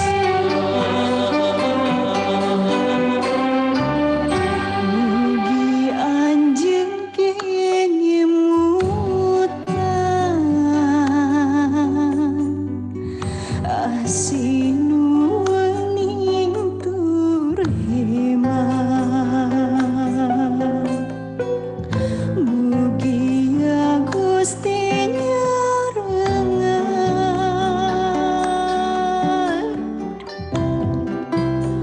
pamaksa doa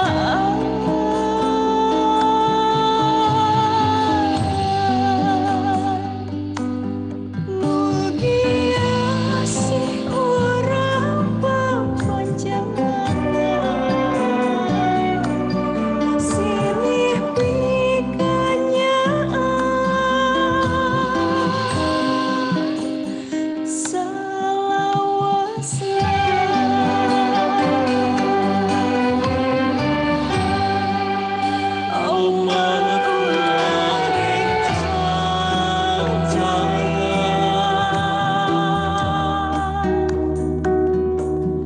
karena asih urang doaan simpan cek hati keyakinan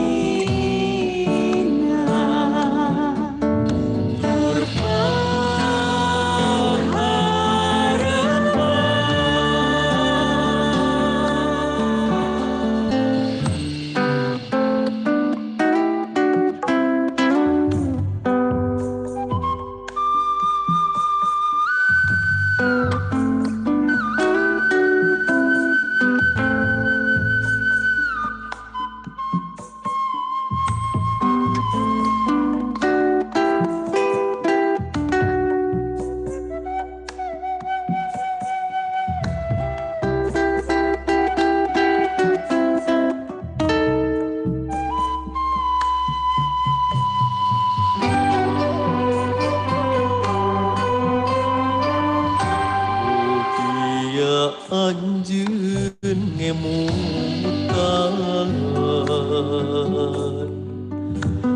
asih nu wening tur hemat mugia Gusti nyarengan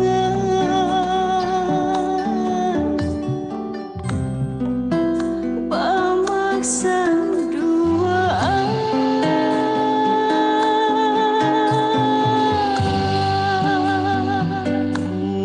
mugia asih urang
Sudah Sunda-Sunda gitu.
Cek, cek, cek.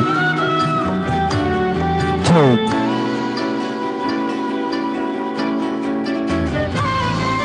Cek, 1, 2, 3. Cek. Ajaran, ajaran. Cek, 1, 2, 3. Dek.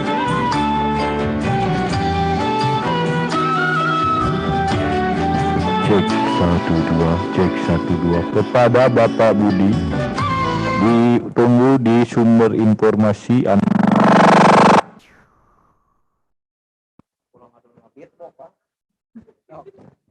kepada Bapak Budi,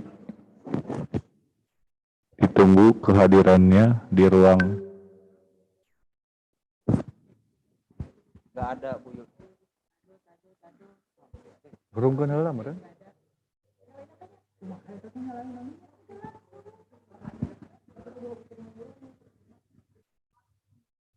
Cek, Ang, ada Ang? Nah, hanya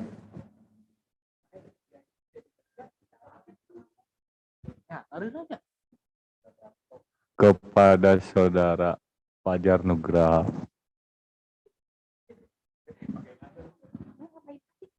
Udah beres. Oh, sama moderator kan?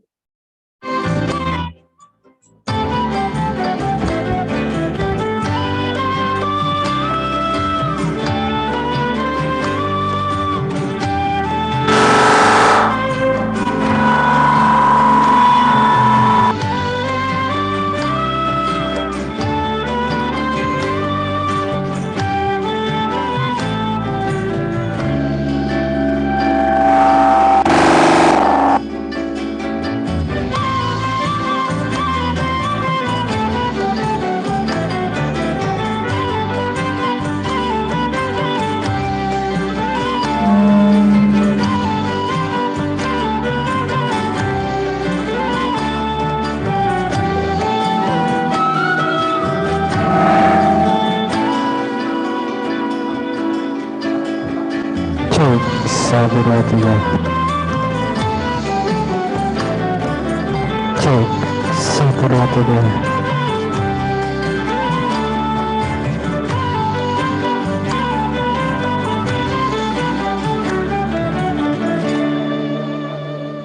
Udah weh.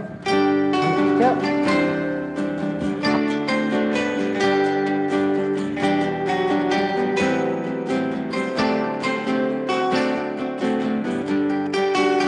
Cek, 1, 2, 3.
satu dua tiga. Cek satu dua tiga. Cek. Cek satu dua tiga. Cek. Cek satu dua tiga. Cek. Cek. Cek satu dua tiga. Cek.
Cek satu dua tiga. Cek satu dua tiga.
akang kabayang-bayang unggal usik ngalangkang kalabunan kumis akang kabayang-bayang soka cipta mun urang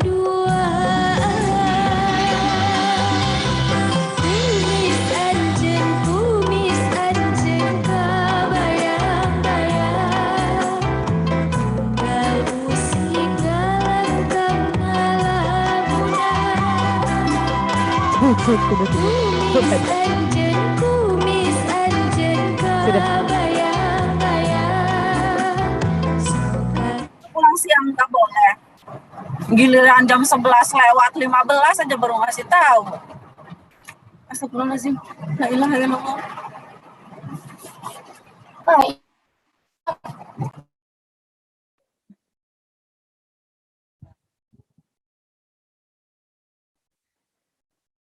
Bismillahirrahmanirrahim. Assalamualaikum warahmatullahi wabarakatuh. Selamat siang Bapak dan Ibu seluruh peserta The Fourth ICComSET. Baik, kita akan memasuki sesi paralel yang akan dibagi ke dalam 2 room. Room 1 menghadap ke arah sini dan room 2 bisa menghadap ke arah monitor sebelah sana. Untuk room 1 itu ABS 27, ABS 66, ABS 70, ABS 67 dan ABS 239. Untuk room 2 ABS 38, ABS 173, ABS 217 dan ABS 39. Akan dipandu untuk room 2 akan dipandu oleh Ibu Milah Nur Kamilah MPD.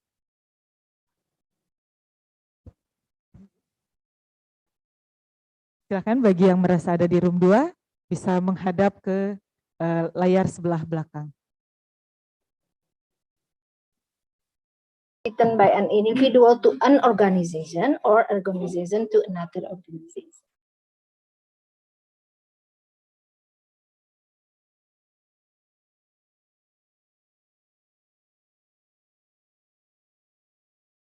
Sekali lagi untuk room 1 itu ABS 27, ABS 66, ABS 70, ABS 67 dan ABS 239 untuk room 1.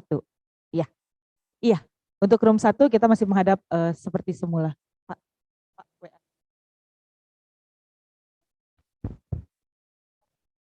WA Pak aja.